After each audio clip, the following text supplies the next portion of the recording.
Bonjour à tous, je m'arrange rapidement. Nous sommes lundi et Dieu a décidé de nous faire grâce d'encore être enseigné. Je profite à partager d'abord certaines personnes.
Salut Amanda, merci pour un coucou. Qu'est-ce que tu vas super bien. Éternellement Dieu mon roi, je te bénis, je te rends grâce. Parce que tu es Dieu. À part toi, nous n'avons personne. Tu es l'alpha, tu es l'oméga. Père, c'est toi qui commences, c'est toi qui fermes. Si tu fermes, personne ne peut ouvrir. Si tu ouvres, personne ne peut fermer. Alors Père, nous te supplions. Oh, à peine commencer comme ça, on te fait des demandes. Non, non, non. Père, nous voulons que toi seul tu règnes durant ce live. Père, que notre intelligence disparaisse. Père, que tout ce que je veux dire qui ne demande pas de toi disparaît. Père, dispose des personnes, dispose des cœurs. Père, que toi seul tu règnes. Dispose, Père. Sois au contrôle de ces moments. Parle-nous, Père, le but pour lequel tu m'as permis d'être là, c'est pour enseigner. Aide-moi à m'enseigner d'abord moi-même et aide-nous aussi à être enseignés. Nous voulons être réceptifs. Nous voulons comprendre ta parole. Nous voulons comprendre ce que tu as à nous dire, Père. Car tu es notre Dieu.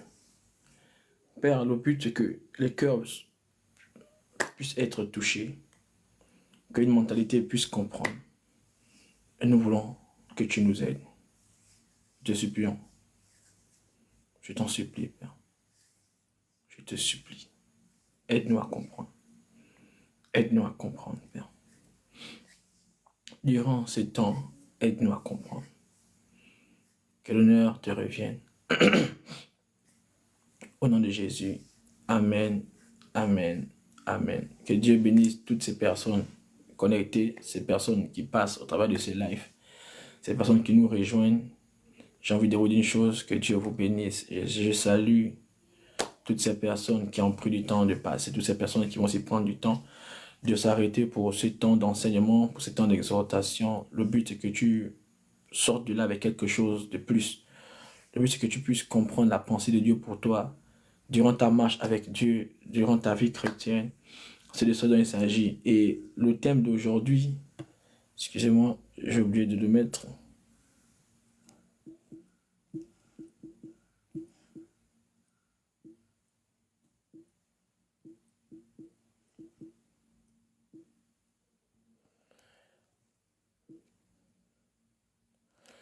Le thème d'aujourd'hui, c'est, je vais parler de la foi comme bouclier. C'est très important de comprendre ça aujourd'hui, la foi comme bouclier. Vous savez, la Bible nous dit quelque chose d'important, que quand Dieu va revenir, est-ce qu'il va trouver la foi en fait? C'est profond. Est-ce qu'il va trouver la foi? De nos jours, il faut remarquer une chose, c'est que plusieurs chrétiens tombent devant le diable parce qu'ils n'ont pas la foi. Et j'ai envie de parler de la foi comme bouclier. comme bouclier. Vous savez, et c'est une chose très importante de comprendre aujourd'hui pour le corps de Christ. Avoir la foi comme bouclier. Pourquoi il est important d'avoir un bouclier?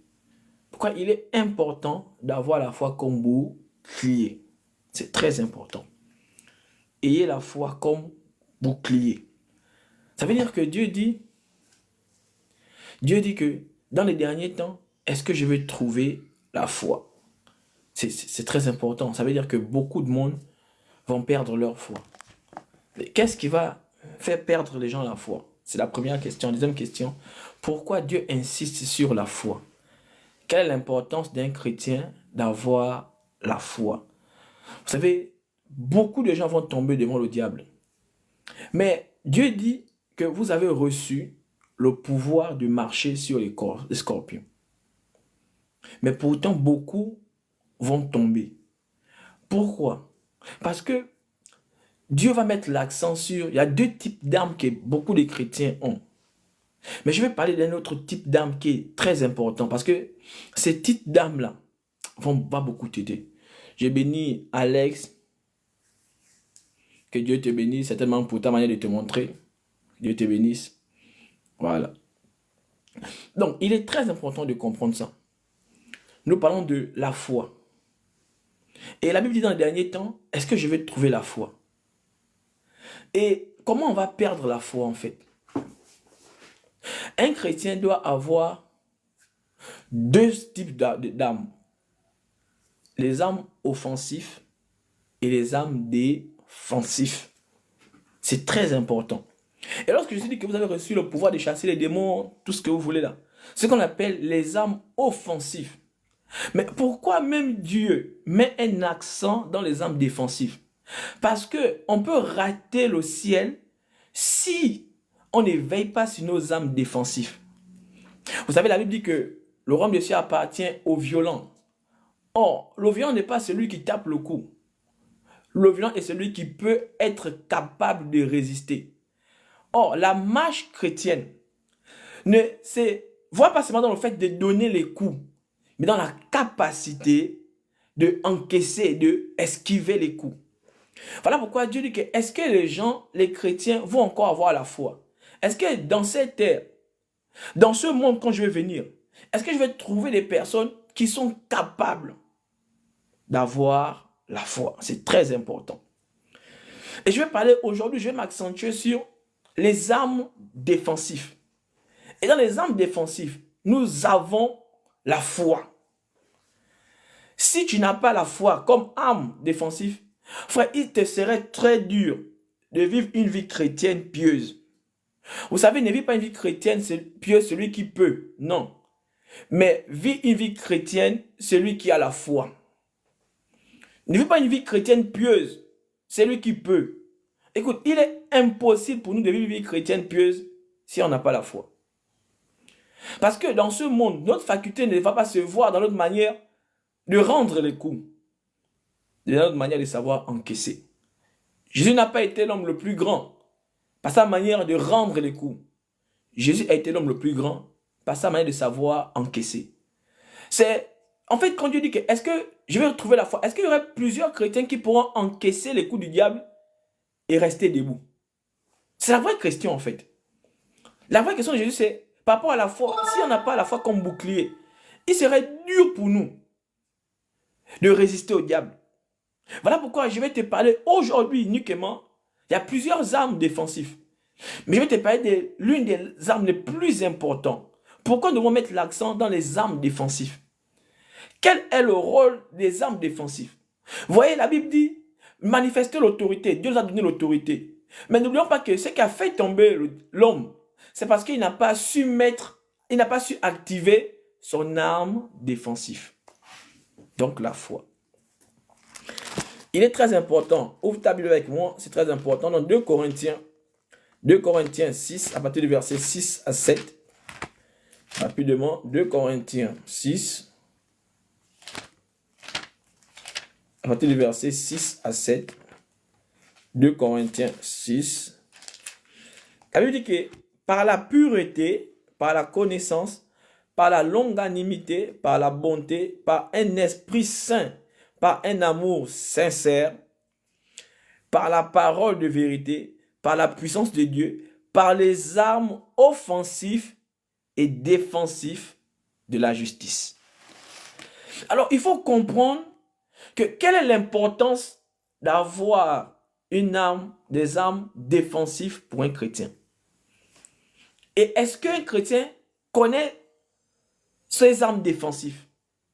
Vous allez voir que pour attaquer Jéricho, Jéricho avait maximisé au niveau de la défense. Ils ont élevé un mur aussi haut. Et on ne peut pas attaquer quelqu'un si on n'a pas fait baisser la personne sa garde. On ne peut pas vaincre quelqu'un s'il n'a pas baissé sa garde. Voilà pourquoi, lorsque vous voyez les combats de boxe, vous allez entendre que l'autre a mis KO l'autre. Mais pourquoi? Parce que l'autre a baissé la garde. Et Dieu va tirer la sonnette envers les chrétiens. De dire, oui, c'est beau d'avoir des armes offensives. C'est très bien. C'est très bien. Une équipe sans armes, sans défense, sans attaque, c'est pas une équipe. Mais la qualité d'une équipe doit aussi se faire au niveau de la défense. Or, plusieurs ont maximisé l'attaque, mais n'ont pas pris la peine de maximiser la défense. Voilà pourquoi aujourd'hui, beaucoup peuvent avoir l'onction, mais Dieu dit que je ne vous connais pas, parce que vous commettez quoi? L'iniquité. Parce qu'ils se sont assurés à ranger l'attaque, mais n'ont pas veillé à la défense. Or, la Bible dit que la première chose à laquelle il faut veiller, c'est notre intérieur. Parce que Dieu dit quoi? Tu ne peux pas rentrer dans la maison d'un homme fort sans d'abord quoi? Le désarmer. Donc le but, c'est pas l'arme. Mais le but, c'est si est-ce que tu t'es protégé. Voilà pourquoi beaucoup n'ont pas utilisé la foi comme bouclier. Et dans ces derniers temps, il serait facile de voir les chrétiens tomber parce qu'ils n'ont pas pris la foi comme bouclier. Ça veut dire que les chrétiens seront armés parce que dès qu'on est chrétien, on reçoit automatiquement l'autorité. Quand on le veut pendant l'autorité, dès qu'on accepte Jésus-Christ comme Seigneur Sauveur, on reçoit l'autorité. Mais beaucoup vont en guerre. Vous voyez, lorsqu'on va en guerre, beaucoup tirent. Mais lorsqu'on tire, ils ne se cachent pas. Alors ils encaissent les balles. Si tu encaisses les balles, qu'est-ce que tu fais? Tu meurs. Il est important de comprendre qu'un chrétien doit avoir des armes défensives. Et beaucoup de chrétiens ne comprennent pas l'utilité d'avoir des armes défensives. Voilà pourquoi Jésus va dire que est-ce que quand je vais venir, je vais trouver quoi? La foi. Et comme on n'aurait plus la foi, certains n'auront plus la foi, il serait dur, il serait impossible d'être agréable. Parce que celui qui n'a pas la foi, il est exposé. Et voilà pourquoi la plupart des chrétiens, remarquez à quel moment ils tombent? Parce qu'ils ont perdu la foi. Mais pourquoi le diable se bat pour que les gens n'ont plus la foi? Pourquoi le diable, avant d'attaquer, tout ce qu'il attaque, c'est la foi? Parce que la foi, c'est ce bouclier qui te permet de résister. Alors, il n'y a pas d'autre bouclier qui te permet de résister. Si tu n'as plus la foi, tu pourrais être armé, mais tu ne pourrais pas résister au combat. On va lire Ephésiens 5, c'est important pour comprendre d'abord avant d'entendre le sujet, verset 16. Il dit, Ephésiens, c'est ça? Ephésiens 5, verset 16. Non, verset 6. Ephésiens 6, verset 16, excusez-moi. Voilà, rapidement. Il dit, prenez part par-dessus tout cela. Écoutez bien, ça c'est tes différentes armes. Il dit, prenez part par-dessus tout cela, le bouclier de la foi, avec lequel vous pourrez éteindre les traits enflammés du malin. Ça veut dire que le diable a des flèches. Les flèches là sont enflammées. Et il les tire. La Bible dit que l'ennemi bande son arc pour nous lancer. Le diable a des flèches. Les flèches du diable là sont enflammées. Et dans les derniers temps, le diable a libéré des flèches. Mais le problème c'est que beaucoup de chrétiens, on va aller attaquer le diable, mais ils n'ont pas le bouclier pour contrer ces flèches. Regardez à travers des films d'autrefois passés, lorsque des armées s'enfrontaient, avant d'aller au combat direct, ils avaient d'abord des personnes qui lançaient des flèches. Et lorsqu'ils lançaient des flèches, l'autre armée faisait quoi ça? Ils avaient des boucliers pour esquiver. Et pendant que ces flèches tombaient, il y a certaines personnes qui perdent déjà la vie au contact d'une flèche. La Bible dit que par-dessus tout, donc vous allez lire ce verset, on dit quoi? Quand on les lisait avant, on vous cite beaucoup de choses. On vous cite, prenez la chaussure, prenez ceci, prenez cela. Mais on dit, mais par-dessus tout, un policier, un soldat de Christ qui va en guerre sans son bouclier, il est exposé. Voilà pourquoi Dieu dit que est-ce que je vais trouver la foi? En fait, en un mot, il y aurait beaucoup de soldats, il y aurait beaucoup de chrétiens qui vont aller en guerre, qui vont aller au contact du diable, mais ils n'auront pas le bouclier. Et voilà pourquoi ils vont perdre la foi. Ils vont perdre la foi. L'église va perdre sa foi. Parce que l'église ne connaît pas ce que c'est avoir une arme défensive. Or, Jésus, en venant, il est venu restaurer à l'homme. Parce que la première arme qui a été donnée à l'homme, c'est l'arme offensive. L'arme offensive, l'autorité. Mais ce qui a mené la chute dans la vie de l'homme, c'est parce que l'homme n'a pas manifesté les armes défensives. Or, voilà pourquoi beaucoup servent le Seigneur avec des armes offensives. Mais en retour, ils n'ont pas des armes défensives. Et comme ils n'ont pas des armes défensives, il est facile pour le diable de les atteindre. Il est important que l'église puisse avoir la foi comme bouclier. Frère, et tous les armes, mais par-dessus tout, tu dois avoir la foi comme bouclier. Frère, la foi ne sert pas seulement à avoir des miracles. La foi ne sert pas seulement à avoir des miracles, les guérisons. La foi aussi, te sert pour pouvoir résister au diable. Parce que la seule chose à laquelle le diable veut atteindre l'homme, c'est toucher sa foi. Lorsque le diable touche la foi d'un homme, il t'a désarmé. Une personne sans foi est un chrétien désarmé. Jusqu'alors, on va doucement. Mais pourquoi aujourd'hui je viens seulement parler des armes défensives? Parce qu'en réalité, le diable a réussi à désarmer plusieurs chrétiens. Écoutez ça. Quand Israël est sorti d'Égypte, ils n'ont pas l'autorité. La preuve est que Dieu a tué Pharaon. Mais regardez où le diable a eu Israël. Mais c'est pas quoi? Mais c'est pas la défense, l'attaque. Le diable attaque. Voilà pourquoi on dit quoi? Ils te feront la guerre. Le rôle du diable, c'est d'attaquer. Le rôle de Dieu, c'est de contre-attaquer. Voilà pourquoi Dieu, c'est le dernier qui répond. Mais quand ils te feront la guerre, mais à quel moment ils ne te vaincront pas?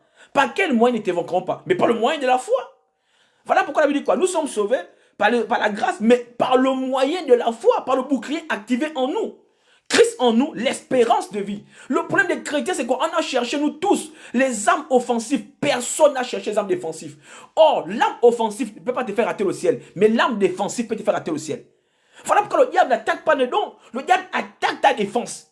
Parce que si tu es désarmes, on va aller étape par étape. On va lire que la Bible nous montre, le peu de temps que j'ai pris, que la Bible nous tient en garde à cause des armes défensives. L'arme offensive n'a pas fait rater Adam la terre promise, le jardin d'Éden. C'est l'arme défensive. L'arme offensive n'a pas fait rater Moïse la terre promise. C'est l'arme défensive.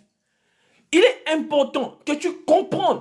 Tu commences à veiller sur ton arme défensive. Parce que avec les versets qu'on va prendre, pas tous les versets, d'autres versets, je vais te démontrer que Dieu insiste que nous devons avoir un œil fixé sur nos armes défensives. Sur nos armes défensives. Parce que l'autorité nous a été donnée. Dieu nous a donné l'autorité de marcher sur les scorpions. Mais en ayant l'autorité là, Dieu aussi nous recommande de veiller sur nos armes défensives. Voilà pourquoi dans Éphésiens, l'apôtre Paul dit, avec tout ce qu'il cite comme armure, il dit, mais par-dessus tout. Parce que le diable aussi a des armes.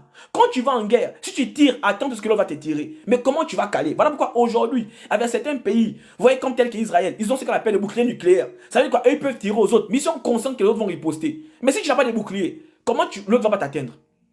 Voilà pourquoi Dieu dit que est-ce que je vais trouver la foi? Ça veut dire quoi? La foi n'est pas seulement pour guérir, mais la foi est aussi un moyen pour se défendre. La foi est aussi un moyen pour se défendre. La foi n'est pas seulement pour guérir. Écoutez ça. Pour aller atteindre Golgotha, il fallait que Jésus parte par la foi. Frère, pour que les apôtres servaient Dieu, ils avaient le miracle. Mais s'ils n'avaient pas le bouclier, beaucoup devaient abandonner. Ils ont risqué leur vie au péril. Mais pourquoi? Il n'y a que la foi qui peut te donner la force de risquer ta vie pour Dieu. Or, dans les derniers temps, les gens ne pourront plus risquer leur vie pour Dieu. Pas parce qu'ils n'aiment pas Dieu, parce qu'ils n'ont pas activé le bouclier de la foi. Beaucoup vont prêcher, beaucoup vont faire des miracles. Mais ce n'est pas ce qui intéresse le diable. Ce n'est pas ce qui intéresse Dieu. Dieu lui prie pour que tu puisses résister. Mais tu ne peux pas résister si tu n'actives pas le bouclier de la foi. Frère, attention, dans les derniers temps, il dit, est-ce que je vais trouver encore la foi? Il n'a pas dit qu'est-ce que je vais trouver les miracles. Non, il parle de la foi dans une autre dimension de la foi. Dans un autre domaine de la foi. Dans une autre révélation de la foi. Dans une autre faculté de la foi. Est-ce que je vais trouver la foi? En un mot, s'il n'y a plus la foi, il serait facile que des personnes abandonnent.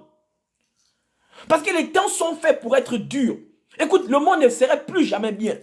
Les temps sont faits pour être durs. Et le diable est en train de guiser ses flèches. Le diable est en train de guiser son âme. Parce que le but du diable, c'est simplement de déstabiliser la foi des chrétiens. Voilà pourquoi Jésus a dit que dans Marc 9, il dit à cette personne que si tu veux, il dit tout est possible à celui qui croit. Donc en un mot, c'est un chrétien un chrétien qui a travaillé sa foi, qui a activé sa foi dans le domaine de la guérison et dans le domaine de se protéger. Ce chrétien-là, même dans les moments difficiles, frère, il ne pourrait pas faiblir. Pourquoi? Parce qu'on voit ça tout de suite là. Écoute ça. L'homme est le seul être qu'on a créé pour être un adorateur. L'homme n'a pas d'autre fonction. L'homme est né pour adorer. Mais le problème, c'est quoi? Tout le monde n'est pas un vrai adorateur. Mais toute la terre, c'est des adorateurs. L'homme, de manière générale d'abord, je ne sais pas spécifier chrétien ou pas, je dis de manière générale, l'homme a été créé pour être un adorateur. Mais la vraie question, c'est l'homme adore qui? Lisandro, Mercure, on s'en fout. Mais homme de Dieu, serviteur, continue à t'en foutre. Il est important de t'en foutre. D'ailleurs, on est libre de faire ce qu'on veut, non? On est dans la liberté, c'est pour tout le monde. Mais j'ai pris que il ne soit pas trop tard pour ne pas dire que tu t'en fous, il ne faut pas aller. Parce que Dieu veut que tu te répondes et Dieu t'aime énormément. Et moi aussi, je t'aime, frère. Hein? Alors, on va parler de l'être humain le plus important de toute la terre, de tout l'univers, il s'appelle Jésus-Christ de Nazareth. Regardez ce qui s'est passé. Regardez ce qui s'est passé dans Matthieu 4. C'est très important lorsqu'on parle des armes défensives. C'est très important. Non, chantre, aimez, non, rassurez-vous. Hein? Que Dieu vous bénisse. Il y a des gens qui me suivent, que Dieu vous bénisse. Voyez, il faut les comprendre. On connaît le boulot qu'ils font. Hein? Même Jésus était... Donc, moi j'aime quand je fais quelque chose de plus, je sens que l'autre côté là-bas m'attaque. Ça m'ouvre que là, c'est Dieu qui m'a appelé. Quand c'est trop facile comme ça, c'est pas bon. Mais je bénis la chante qui s'est manifestée. Je bénis, chante, aimez, que Dieu te bénisse. Hein? Restons concentrés. Écoutez ce qui s'est passé. Dans le Nouveau Testament, la première chose à laquelle Jésus a été exposé, c'est le désarmer. Écoutons ça bien. La Bible dit que dans Jean 4, Matthieu 4, verset 3, la Bible dit quoi? Le diable dit que le tentateur s'étant approché, lui dit, si tu es le fils de Dieu, écoutons bien ça, ordonne que cette pierre devienne quoi? Des pains. Jésus répondit, il est écrit, l'homme ne vivra pas. Le problème est que plusieurs chrétiens ont cessé de se nourrir. Or, la foi se nourrit. Si tu ne nourris pas ta foi, elle ne grandit pas. Parce que le diable s'en fout de ton pouvoir. Le diable sait que si tu... Attends, la Bible dit quoi dans Ecclésiaste? Que j'ai vu les princes être à pied. Donc, tu peux avoir le titre, tu peux avoir l'autorité, mais ça n'empêche pas au diable de te faire être à pied. Alors, le diable, pour te mettre à pied, pour te déstabiliser, le diable va tester ta foi. Parce que la chose la plus importante, c'est la foi. Écoute ça. La foi, c'est le passeport. Et la sanctification, c'est le visa pour aller au ciel. Mais tu ne peux pas avoir des visas sans avoir un passeport. Non. Parce que le visa, on le met dans le passeport. Le visa n'est pas hors du passeport. Et le diable sait une chose. Qu'il est important. Que pour empêcher les chrétiens d'avoir le passeport. Pour aller au ciel. Donc le diable attaque le passeport. Et le passeport du chrétien, c'est la foi. Mais le problème, c'est que la foi n'a pas que la dimension d'amener les choses à l'existence. Non. La foi est d'abord aussi une protection. C'est une âme. C'est un bouclier. Et il faut savoir à quel moment l'activer pour qu'elle devienne un bouclier. Mais elle va devenir à chaque fois bouclier, à chaque fois que tu vas être attaqué. La seule chose qui nous permet de résister au diable, c'est pas autre chose, c'est le bouclier activé. Lorsque les armes, les grandes puissances lancent des missiles, mais qu'est-ce que les autres ils ont? Ils ont des boucliers. Mais ils ont tiré ça d'où? Mais de la Bible. Mais le problème des chrétiens, c'est qu'ils ont seulement cru qu'ils vont attaquer le diable sans être contre. Mon frère, lisons bien la Bible. La Bible dit que dans Apocalypse 12, le diable est animé d'une grande colère. Il n'y a pas plus rancunier que le diable. Si tu tapes, lui aussi te rend. Mais le vrai problème des chrétiens, c'est que les chrétiens ne savent pas supporter les coups encaissés par le diable. Et quand le diable les tape trop, ils font quoi? Ils disparaissent, ils fuient, ils abandonnent. Et le diable a gagné. La Bible dit que le royaume des cieux appartient aux violents. Mais ça veut dire quoi? Quand on parle de violence, c'est qu'on parle de brutalité. On parle d'échauffement. On parle les gens vont se froisser. Il est très important de comprendre ça. Jésus, avant de manifester le pouvoir, le diable a voulu le désarmer. Le diable a voulu désarmer. Jésus dit quoi? Et on va dire doucement, je dis quoi? Le monde entier, l'homme a été créé pour être un adorateur, quelle que soit sa nature. Mais c'est l'entité que l'homme adore qui va distinguer qui il est. Jésus n'a pas dit qu'il n'y a pas d'adorateurs. Jésus a dit que je cherche les vrais adorateurs. Parce que les derniers adorateurs qui restaient, c'était Simeon et Anne, ils étaient plus dans le temple. Ça veut dire que dans le temple, il y avait des adorateurs, mais il n'y en avait plus de vrais adorateurs. Ça veut dire que la terre, il n'y a que les adorateurs la terre est habitée que les adorateurs. Mais est-ce que tous les adorateurs adorent le Seigneur? Pendant que je cherche les vrais. Ça veut dire, pourquoi le diable dit à Jésus, prosterne-toi? Pourquoi le diable dit à Dieu? Parce que quoi? La nature de l'homme, c'est d'adorer. Et le diable, c'est que le chef des adorateurs, lui qui a créé l'adoration, il est là. Alors, si je gagne la tête, je gagne le corps. Voilà pourquoi il n'a pas demandé à Jésus autre chose. Il a dit, prosterne-toi et je te donne tout ça. Oh, beaucoup de chrétiens se prosternent devant le diable. Mais à quel moment? Lorsqu'on n'a plus la foi comme bouclier. Lorsque beaucoup de chrétiens n'ont plus la foi comme bouclier, c'est seulement qu'on dit quoi? Le chien est retourné à ses vomis. Le frère n'est pas mauvais. Le frère aime Dieu. Mais le seul problème, c'est quoi? Le diable a réussi à le désarmer de la foi. Waouh. Amen. Que Dieu te bénisse. Que Dieu te bénisse. Et Dieu confirme sa parole. Que Dieu soit loué. Que l'honneur et la gloire reviennent à Dieu. Nous, on n'est rien. Je suis rien. Il prend tout. Et le problème, c'est quoi? Beaucoup ont mis l'accent. Écoutez ça, les disciples sont venus voir Jésus, ils ont dit quoi? Ils ont dit, Seigneur, on a chassé les démons, donc on a activé les armes offensives. Dieu a dit quoi? Dieu a dit, écoutez ce qu'il dit quoi? Ne vous réjouissez pas de manifester l'autorité. En nous, il a dit quoi? Mais restez ferme, parce que pour que votre nom soit inscrit en haut, il faut demeurer ferme. Mais c'est donc quoi? Dans l'activation du bouclier. Et beaucoup de chrétiens, c'est réussite du don. Je disais la dernière fois dans mes lives que le don ne garantit pas le ciel. Non, on vous a trompé. Le don qui garantit le ciel, c'est celui qui est associé à la volonté parfaite de Dieu. Et Dieu a dit aux disciples, ne vous réjouissez pas que les démons vous sont soumis. Ça, c'est le dernier de mes soucis. Parce que le démon peut être soumis, mais après tu vas en enfer. Voilà pourquoi Paul a dit, je traite dur mon corps pour ne pas tomber à la fin. La foi, frère, si je n'active pas le bouclier de la foi, en ces temps de la fin, frère, beaucoup vont tomber. Beaucoup vont dire Jésus des lèvres, mais leur âme est au diable. La foi, voilà pourquoi la foi est l'élément le plus important. Vous savez, Dieu, au commencement, Dieu n'avait pas créé la foi. Mais c'est à cause de la chute de l'homme que la foi est rentrée pour venir protéger l'homme. Parce que Dieu a compris que si le diable a fait tomber l'homme une fois, il va le faire tomber chaque fois. Mais comment il faut que l'homme se protège? Il va dire qu'il faut qu'on arme l'homme des boucliers. Voilà pourquoi dans Hébreu, on commence à parler de la foi. Depuis qui? Depuis Abel. La foi est rentrée. Oh, dans le Jardin d'Éden, il n'y avait pas la foi. Mais le problème, c'est quoi? L'Église a accentué sur les armes offensives. L'Église a négligé les armes défensives. Et le diable attaque la défense. Voilà pourquoi Dieu dit que dans les derniers temps, les gens seront fanfarons, ennemis de bien. Mais pourquoi? Parce qu'ils auront désactivé leur bouclier. Et tu ne peux pas résister aux flammes, aux flèches enflammées du diable, si tu n'as pas de bouclier. Vous savez, lorsque je vois des chrétiens qui aiment congosser, qui aiment parler, qui aiment murmurer, tu comprends qu'ils n'ont pas le casque. Parce que la parole de Dieu, mais ce n'est pas ce que je parle aujourd'hui, je parle de la parole de la foi. Je ne vais pas citer tout, il y a tellement d'exemples défensifs. Mais la Bible dit quoi? Ayez le casque, mais le casque te permet de faire quoi? Le casque te permet de rester connecté à Dieu. Donc, quand quelqu'un n'a plus le casque, il écoute toutes sortes de bruits. Rappelez-vous l'enfant prodigue. Lorsqu'il a commencé à lever le casque de l'obéissance, il écoutait toutes sortes de bruits et ça l'a mené vers la rébellion.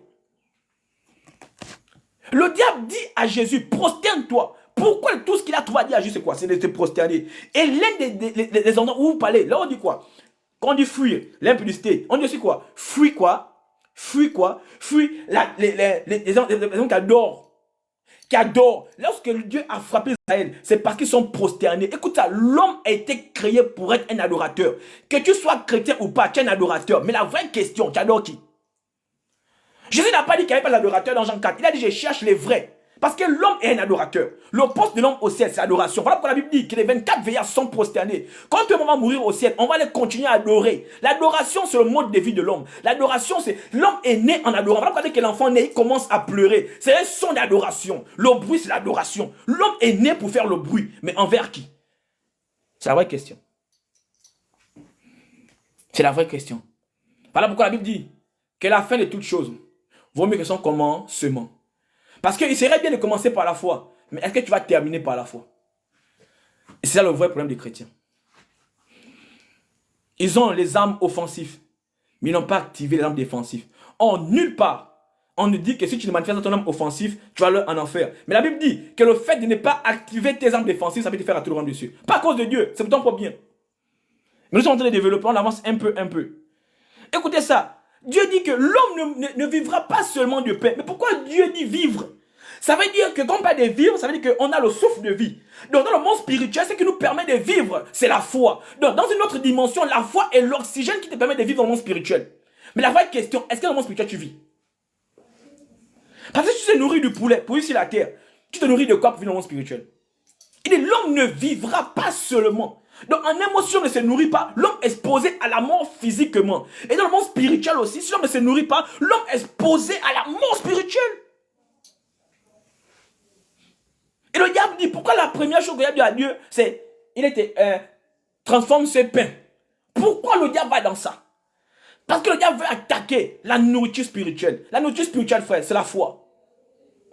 Et la foi, que ça veut dire quoi? La foi vient de ce que l'on entend. Aussi longtemps que tu vas arrêter d'entendre ce qui nourrit la foi, ta foi va stagner. Et la réalité, c'est quoi? Beaucoup de chrétiens ne nourrissent plus leur foi. Frère, la foi ne se nourrit pas dans le jeûne, dans la prière. La foi se nourrit de la parole de Dieu. Écoutez ça, la première mission de l'homme, là où Dieu est devenu chrétien, c'est pour qui? C'est pour l'homme, dans le désert. Il a donné le pain, mais il est quoi? Il est le pain de vie lui-même. Donc ça veut dire que la parole de Dieu, c'est une nourriture.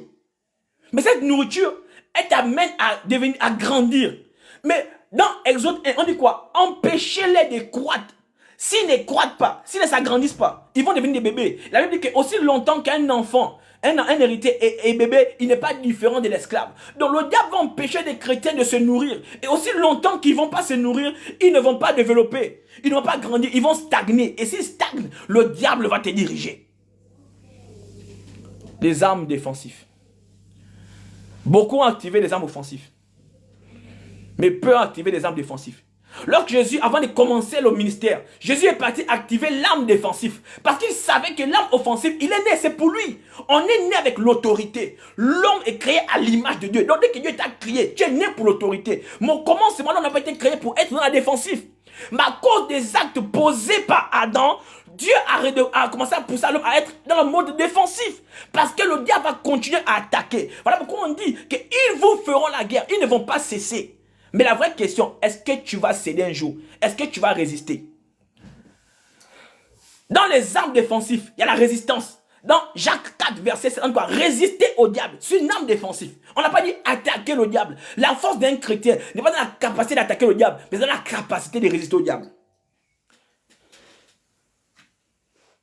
Lorsqu'on dit qu'un pays a perdu la guerre, c'est quoi? C'est parce qu'ils n'ont pas résisté. Sur la terre, nous sommes en guerre. Est-ce que tu vas résister? Voilà qu'on voit les chrétiens, à cause des situations de la vie, ils ont perdu la foi. La première chose qu'ils perdent, c'est la foi. Tant que tu as la foi, tu ne peux pas pécher, parce que la foi t'empêche de pécher. Lorsqu'un chrétien commence à pécher, il a perdu la foi.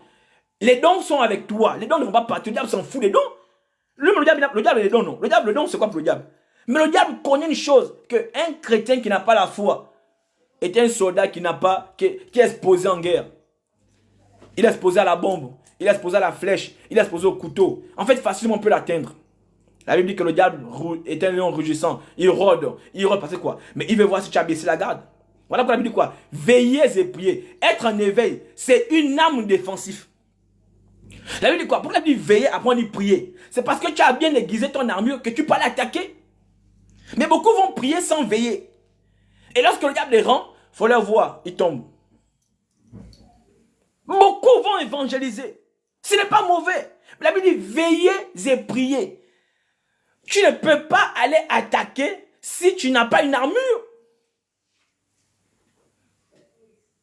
Frère, le diable n'a pas peur que tu l'attaques. Il sait qu'il va t'attaquer. Il est abonné. Lui, il a peur. Lui, il s'en fout la mort. Mais la vraie question, quand le diable va t'attaquer, c'est que tu vas résister. La Bible dit quoi? Le diable s'est retiré de Dieu pendant un instant.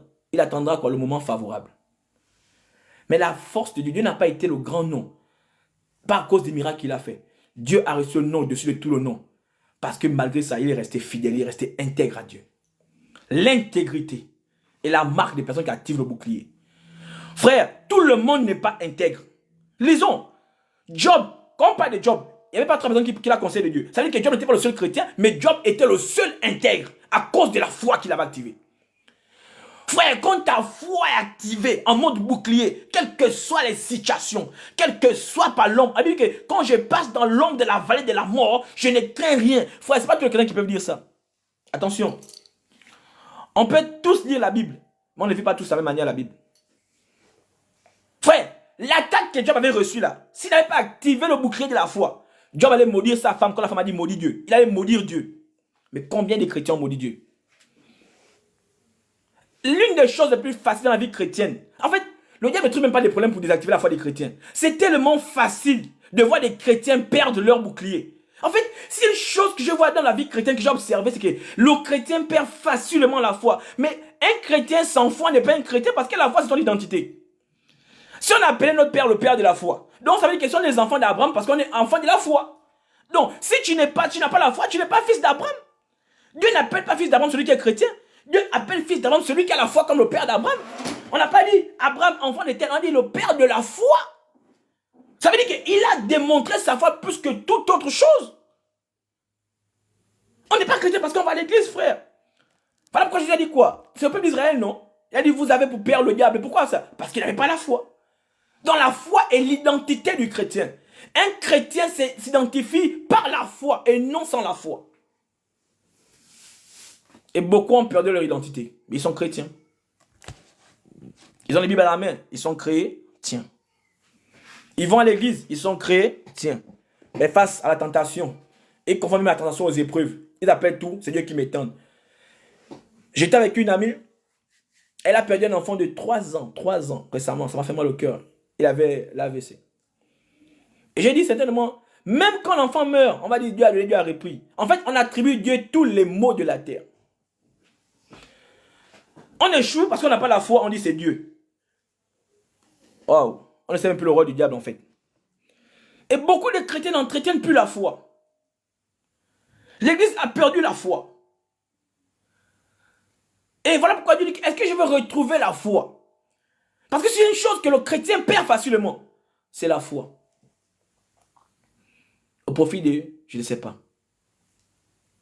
Aujourd'hui, l'église est confrontée à plusieurs problèmes.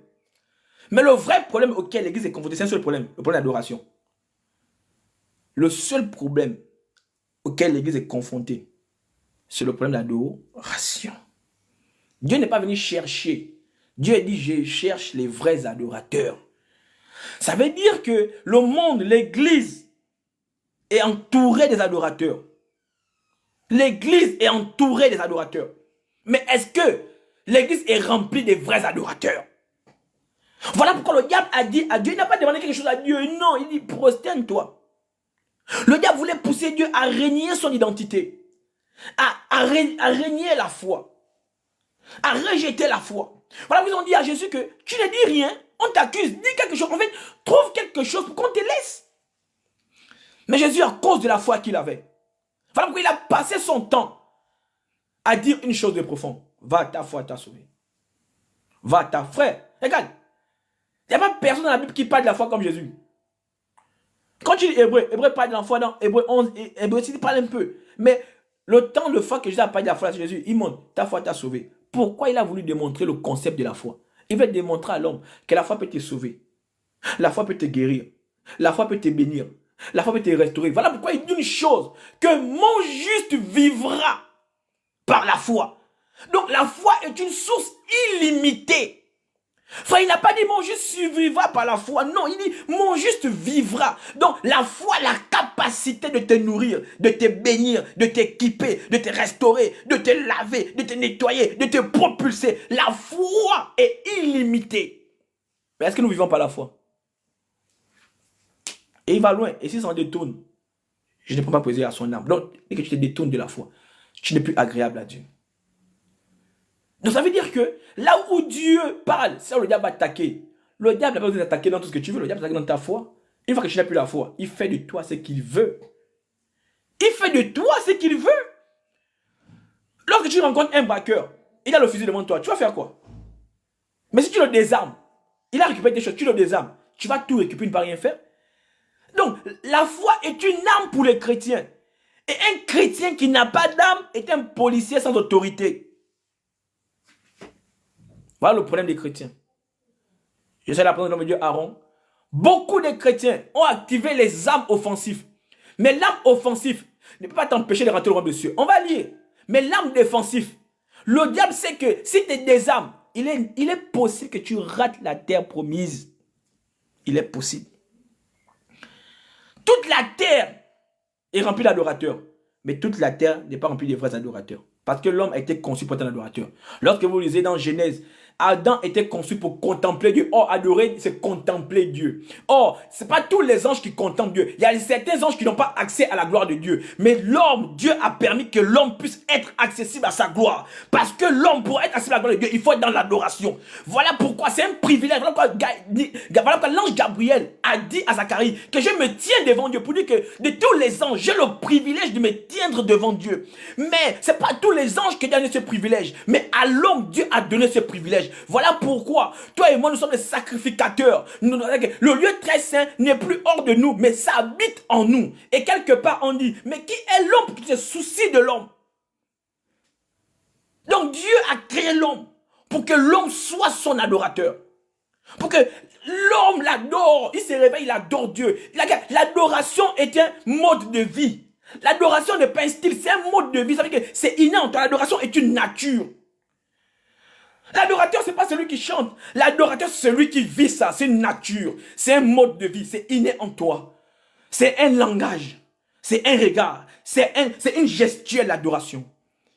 Et le diable avait compris, puisque lui-même, rappelez-vous, il fut au poste des adorateurs. Donc, il connaît l'adoration plus que toi et moi. Voilà pourquoi il dit à Dieu, prosterne-toi. Il n'a pas dit à Dieu autre chose. Il dit, prosterne-toi. Mais quel est le secret caché dans l'adoration? Parce qu'on n'adore pas Dieu si on ne se prosterne pas. Et adorer Dieu, c'est adorer Dieu avec son âme, son corps et son esprit. Voilà où quelque part dans l'Apocalypse, on dit quoi? Les vieillards se mettraient à genoux et ils ont commencé à jeter leur couronne. Frère, quand tu adores Dieu, avec quelle manière tu l'adores? Voilà pourquoi on a perdu le style d'adoration.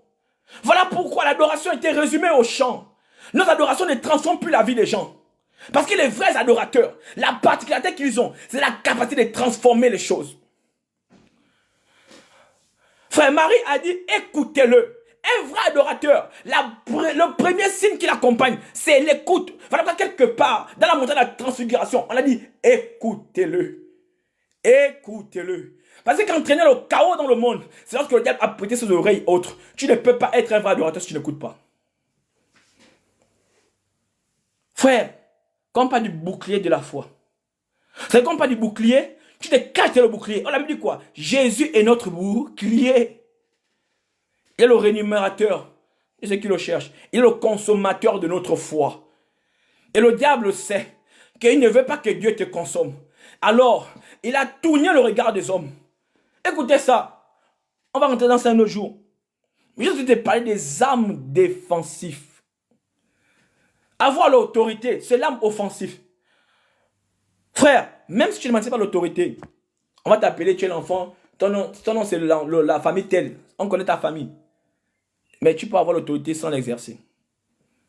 Parce qu'on t'a dépouillé. On t'a désarmé. Pourquoi Dieu a dit quelque part que tu ne peux pas l'attaquer un homme fort si tu ne l'as pas désarmé. Mais ton âme se trouve où? Ton âme c'est la foi. Donc on dit par-dessus tout, ayez quoi? La foi. Donc il faut comprendre une chose. Nous sommes tous adorateurs, mais nous ne sommes pas tous des vrais adorateurs. Non, ne nous trompons pas. Ne nous trompons pas. Dans Israël, le premier péché qu'ils ont commis, avec la période de Moïse, c'est quoi? Ils sont prosternés. Écoutez ça. Lorsque Dieu a frappé, à l'époque de Noé là-bas, c'était encore du péché. Mais là, c'est à cause de quoi? De l'adoration. Dieu ne joue pas avec l'adoration, frère. Et le diable va te pousser à adorer. Mais comment on peut adorer le diable? C'est ce qu'on va voir. Comment on peut adorer le diable? À quel moment on devient un adorateur du diable? Merci, que Dieu te bénisse. Merci, que Dieu te bénisse et que tout se passe bien là-bas chez le kiné. Hein? Quel que soit l'endroit où tu as mal, que Dieu restaure au nom de Jésus. Amen. Et dans les derniers temps, il y aurait beaucoup d'adorateurs, mais pas des vrais adorateurs. Ça veut dire donc plus on avance, plus ces vrais adorateurs sont en train de se restreindre. Plus on avance, plus ces vrais adorateurs sont en train de diminuer. Voilà pourquoi dans les églises, il y a certaines choses qu'on ne retrouve plus comme à l'époque. Lorsqu'on lit les livres des héros de la foi, on voit la main que Dieu manifeste dans le miraculeux. Quand on voit certaines personnes, nos parents, quand on voit le papa Idaosa, quand on voit beaucoup de personnes, on a l'impression que non, plus on grandit, plus il y a certaines choses qu'on ne trouve plus dans l'église. Plus on grandit, plus on plus sensible. Comme aujourd'hui, à l'époque de Moïse, la mer s'est fendue. C'est ouvert en deux. Aujourd'hui, plus personne n'a ouvert la mer en deux. Plus ça dépend des dents. Regarde, regarde. En plus, on arrive plus. L'intimité n'est plus comme avant. On a tellement de divertissements qu'on ne passe plus le temps de l'intimité avec Dieu. Frère, je suis en train de répéter, je parle à des hommes de Dieu, à des fidèles, à des personnes qui marchent avec Dieu. Ce message nous concerne nous tous. On a tous activé les dons offensifs, mais beaucoup ont négligé les dons défensifs. Et à la fin, beaucoup vont tomber. Pas parce qu'ils ne sont pas les vrais serviteurs de Dieu, non. Parce qu'ils ont négligé. Voilà pourquoi Jésus, avant d'aller chercher les âmes offensives, il a travaillé sur les âmes défensives. Frère, la foi vient de ce que l'on entend. Pour résister au diable, ce ne serait pas dans la prière, non. Ce serait dans la méditation. On lui a dit à Josué que c'est un livre de la loi. Ne se lance pas de ta bouche. Parce qu'il savait que Josué allait rencontrer de l'adversité. Frère, face à l'adversité, c'est la parole de Dieu qui est en train de t'aiguiser. La Bible dit que la parole de Dieu est une épée à double tranchante. La parole de Dieu aiguise. Tu peux avoir l'épée, mais est-ce que ton épée est encore tranchante? Le problème n'est pas avoir le couteau. Le problème n'est pas au niveau du couteau. Est-ce que ton couteau peut couper? Voilà pourquoi dans 1 roi, 2 rois, Élisée parle de la hache. Il dit quoi? Beaucoup veulent couper le bois, mais leur bout de la hache là est tombé dans l'eau. Reviens à ton premier amour. Frère, commence à travailler en toi. Commence à nourrir ta foi. Que dans les mauvais temps, que tu te relâches, tu dis Seigneur Jésus. Écoutez ça, pendant que Noé avait compris que la foi était essentielle, pendant que le monde était à gauche, Noé est resté intègre. Frère Joseph, loin de son père, face à la femme de Potiphar, Joseph est resté intègre. Daniel est resté intègre. Dieu cherche la qualité des personnes. Quand le vent va souffler, quand les tempêtes vont s'élever, ils vont dire Père, nous n'avons que toi. Nous ne traversons pas. Est-ce que tu es cette catégorie? Est-ce que tu es cette catégorie? Tu es dans la foule. La même foule qui a dit Jésus, oyez, à cause de leurs intérêts, ils ont dit crucifions-le, crucifions-le. Beaucoup de chrétiens vont choisir de suivre Barabbas, vont dire libère Barabbas, ils vont accepter les choses diaboliques dans ce monde que nous voyons. Dans Romains 1, les chrétiens sont d'accord, l'église est d'accord, parce que l'église a protégé le bout de pain au détriment de la foi. Est-ce que dans les derniers temps, beaucoup de nous avons cherché les âmes offensives. Nous avons cherché le power. Mais nous avons le power. Mais notre âme offensive, notre âme défensive est légère.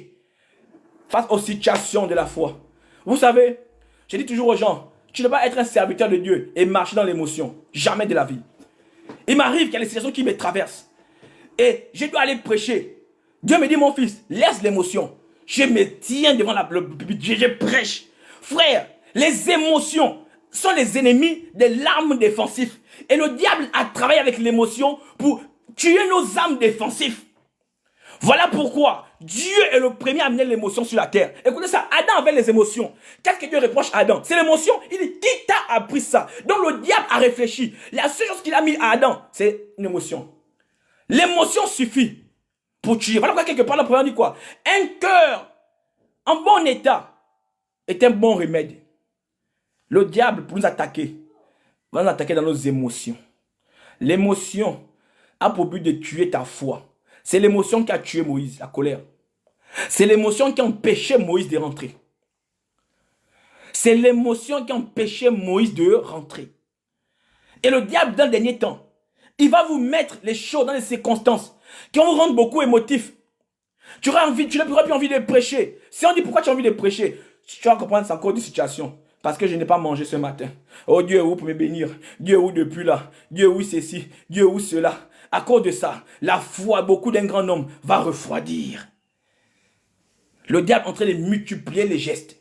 Le diable va multiplier les choses pour que tu perds ta foi. Voilà pourquoi on dit, ayez les regards fixés. Ayez les regards fixés. Parce que le diable va beaucoup gesticuler. Il va beaucoup faire les gestuels pour t'empêcher. Voilà pourquoi il dit que dans le Psaume 121, je lève mes yeux vers quoi? C'est là que le regard, le secours me vient. Pourquoi regarder à gauche si le secours te vient du ciel? Le diable va te dire que, hey, Ève, regarde là-bas. Il va attirer ton regard. Parce qu'il veut déstabiliser ta foi. Frère, tu peux avoir les dons. Si tu ne travailles pas tes armes défensives. Voilà pourquoi on dit, je vais m'enraciner en Dieu. La racine ne commence pas maintenant là-bas. La racine commence dès le début. La racine, c'est le début d'un arbre. Il n'y a pas d'arbre sans racine. Est-ce que ta racine est bien traitée? Parce que si ta racine n'est pas bien, face au vent, tu vas tomber. Voilà pourquoi beaucoup ont les dons, mais ils tombent. Le problème n'est pas les dons. Le diable s'en fout des dons. Est-ce qu'on a dit que quand tu vas dans le ciel, on dit sans la foi, mieux est agréable. Tu ne peux pas voyager sans le passeport. Donc sans le passeport, tu ne peux pas prendre un avion. Parce que quand Dieu va venir là, il va ouvrir ton passeport. Et que ton passeport le visa. C'est pour le visa. Ton passeport n'est pas différent des autres passeports. Un passeport sans visa n'est pas différent des autres passeports. Tout le monde peut avoir des passeports parce que tout le monde a des visas. Attention, frère, serviteur de Dieu. Attention. Prêchons, c'est beau. Mais rentrons en nous-mêmes. Travaillons la foi. Par exemple, il y a des gens qui ont la foi, ça ne se raconte pas. Prêchons nos expériences. La foi, c'est vie. Il est facile de dire à l'autre, non, ça va aller. Dieu te fortifie. Attends tout quand ça va aller. Non, frère, là, c'est trop compliqué. C'est là le diable se moque de toi. Frère, gens comme Jean-Baptiste, à cause de la foi qu'il avait en Dieu, on l'a coupé le cou, il a essayé de mourir. Frère, quand tu as la foi, voilà pourquoi Paul a dit, la mort m'est un gain. Frère, qui peut dire ça entre nous là? Frère, la mort m'est un gain. La mort m'est un gain. Jésus a dit à ses apôtres dans Jean 16, 17, il dit quoi? Ne craignez pas, j'ai vaincu le monde. Frère, on va te crucifier. Toi, on va arriver, on va progresser. On arrive un peu. Attention, notre fois, quand le diable te propose tout l'or du monde, écoute ça, le diable est prêt à tout te donner. Si et seulement, écoutez la condition, tu te prosternes. Mais réfléchissons. Pourquoi le diable tend vers quand on parle des prosternations, on renvoie à l'adoration. Parce que lorsqu'on parle d'adorateur, l'adoration renvoie à c'est prosterner. Et c'est prosterner veut dire quoi? Ça veut dire quoi? Reconnaître l'autorité. Parce qu'on ne se prosterne que devant une autorité. On ne se prosterne que devant une autorité. Or, dans 1 Pierre 2, 9, on dit quoi? Nous sommes une race de sacrificateurs, une race de lus. Mais la race de lus se prosterne devant l'esclave. Combien de personnes? Combien? Lisons l'histoire de Daniel. C'est ce verset-là que j'ai médité. Dieu m'a parlé sur ça. Daniel 3. Écoutez ça. Quand cette situation de ma vie ne va pas, c'est ce verset-là qui m'a toujours réconforté. C'est 3 personnes qui résument la vie que tout le monde vit actuellement. 3 personnes qui étaient exposées à l'adoration du diable. Frère, dans ce monde, c'est pas l'adoration du diable. La pornographie est une adoration du diable. La fornication est une adoration envers le diable. Le meurtre est une adoration envers le diable. L'impudicité est une adoration envers le diable. À chaque fois que tu commets ça, tu es un adorateur du diable. Parce que tout le monde est adorateur. Mais seuls les vrais, on appelle vrai celui qui adore Dieu. On appelle tout autre adorateur celui qui adore le diable. Comment on peut adorer le diable après toi? Mais le péché est une adoration. Dieu a dit quoi? Dans Ésaïe 59, il dit quoi? Ce sont vos péchés qui mettent une séparation entre vous et moi. Et quand les hommes ont commencé à adorer le veau d'or, qu'est-ce qui s'est passé? Il y a eu une séparation au travers de la mort. Il fallait lire tout, je ne vais pas lire tout, c'est long. Mais je vais te prendre les versets. Daniel 3. On dit l'histoire, c'est quoi? On va juste reconstituer l'histoire. C'est dans un endroit, dans le monde où Dieu ne régnait pas. C'était les idoles qui régnaient, comme dans ce monde. La Bible dit que dans 1 Jean 5, je crois, verset 19, il dit quoi? Le monde est sur la puissance du diable. C'est pas quand le monde est venu, c'est depuis qu'Adam a péché là, que le monde est sur la puissance du diable. Et le monde va te pousser. Le diable va prendre des décisions pour te pousser à l'adorer. Il va te mettre le moyen de pression. Il va fermer toutes sortes de ventes dans ta vie. Il va t'empêcher de te marier dans Exode 1. Voilà une technique utilisée par le diable. Il va fermer toutes sortes de ventes dans ta vie. Il va t'empêcher de te marier dans Exode 1. Voilà une technique utilisée par le diable. Donc attention. Le diable va t'empêcher. Le diable va t'empêcher. Dans Exode 1, on prend l'Égypte. Il dit quoi? Empêcher-les de s'accroître. Donc le boulot du diable, c'est de t'empêcher. Qu'est-ce qu'il fait? Par beaucoup de moyens de pression. Dans ce monde, le diable va multiplier les pressions. Et quand les chrétiens, ils n'ont que Dieu pour leur ventre, le diable va attaquer le ventre, les finances, les situations. Beaucoup vont se prostituer. Beaucoup se prostituent. Ils acceptent d'adorer le diable. Ils reconnaissent que c'est des adorateurs. Mais ils refusent de partir vers celui qui a créé l'adoration. Voilà pourquoi il a dit quelque part que beaucoup ont adoré la créature au lieu d'adorer le créateur. Le monde dans lequel nous sommes, Beaucoup adorent la créature. Au détriment de quoi? De leur situation. Ils ont décidé de valoriser le diable à cause de la vie qu'il mène. Ils ont dit, je me prostitue parce que je n'ai personne pour me nourrir. Frère, la veuve de Gethsémane, elle n'avait personne. Le seul plat qu'elle avait, elle a remis entre les mains de Dieu, au travers de son serviteur. Toi, la raison que tu trouves, tu justifies cette raison pour te prostituer. Tu justifies cette raison pour adorer le diable. Et tu trouves ça comme justification. Frère, au ciel, il n'y a pas de justification au ciel. Au ciel, il n'y a pas de justification. Au ciel, c'est si tu n'as pas fait sa volonté, tu passes à côté. Dans ce temps de la fin, l'Église va abandonner la voie donnée par Dieu. Ils vont créer des doctrines dans le but de satisfaire leur vente. Mais pourquoi? C'est imposé par le diable. C'est l'une des ruses du diable. Voilà pourquoi le diable a dit à Dieu quelque chose de profond. Si tu m'adores, si tu te prosternes, mais la sœur Mario, dans la seule chose que tu remarques, là, c'est pas la crie. Donc tu remarques le message. Reste concentré s'il te plaît. Dans le fond, le plus important c'est la forme, c'est pas le fond. Donc quand on vient, restons concentrés sur... Ils ont dit ça à Jésus. Dans Matthieu, ils ont dit à Jésus que non, ils crient, ils font le bruit. Ils ont dit ça à Jésus. Que Dieu a ces gens de ces terres, ils font le bruit. Jésus a dit que frère, si tu m'adores pas, je vais rester les pierres. Donc reste concentré dans le message. C'est vraiment de parler. Voilà. Tant que tu reçois le message, c'est le plus important. Restons concentrés dans ce qui est le contenu et non ce qui est dans la manière dont c'est fait. Attention, que Dieu te bénisse. Le diable va multiplier des choses. Et on va trouver des raisons pour abandonner la foi, pour abandonner la sanctification. Il a dit que si je ne donne pas, il va me chasser de la maison. Frère, ça, ce sont les ruses du diable. Écoutez ça, le diable a poussé à Pierre à même manifester un faux semblant d'amour en disant je vais empêcher que tu vas te crucifier. Il a dit quoi? Arrière de moi, Satan. Il veut même manifester la pitié. Attention, on va pas dire quoi? Ayons le discernement en ce temps de la fin. Frère, un chrétien qui n'a pas le discernement en ce temps de la fin serait un mouton qu'on va berner. Un chrétien dans ce temps de la fin, la Bible dit quoi? Même les gens qui n'ont pas le discernement, ils seront susceptibles de suivre le diable. Dans ce temps de la fin, le diable est en train de multiplier. Le diable est en train de multiplier les actions. Voilà pourquoi aujourd'hui, l'église va être un sujet de scandale. Mais la Bible, c'est le seul qui informe que les scandales vont arriver. N'empêchez pas les scandales, frère. Tu ne peux pas empêcher ce que Dieu a dit. Mais tout ce que tu dois faire, c'est de toi de travailler ton âme défensive. Dans les temps de la fin, ce ne seraient pas les âmes offensives qui vont parler. Non. Ce seraient les âmes défensives. Ça veut dire qu'il a peu de temps. Il a peu de temps, le diable. Le diable, la seule chose qu'il n'a pas dans sa vie, c'est le temps. Il est animé qu'il va multiplier. Et vous nous tous, au travers des réseaux sociaux, nous voyons ce qui se passe. Je ne vais pas t'informer, frère, soeur. Il faut sur le journal. Nous voyons tout ce qui se passe dans le monde. La Bible dit quoi? Lorsque les choses abominables vont arriver dans le lieu très saint, lorsque les choses vraiment sataniques vont être validées aux yeux de l'homme au prix de la liberté, le diable est là dans le monde. Il est rentré. Et beaucoup de chrétiens. Voilà pourquoi de jour en jour, l'église est vide. De jour en jour, les églises sont nombreux. Il y a peu de chrétiens. Pendant que 1000 vont en enfer, c'est 2 qui se convertissent. C'est 2 qui vont. C'est pas la Bible quoi? L'âge est la porte qui mène à l'enfer. Mais la porte qui mène à la vie, elle est comment? Il dit quoi? Elle va se resserrer. Frère, la vie chrétienne, je t'informe, plus tu avances, plus ça te resserre.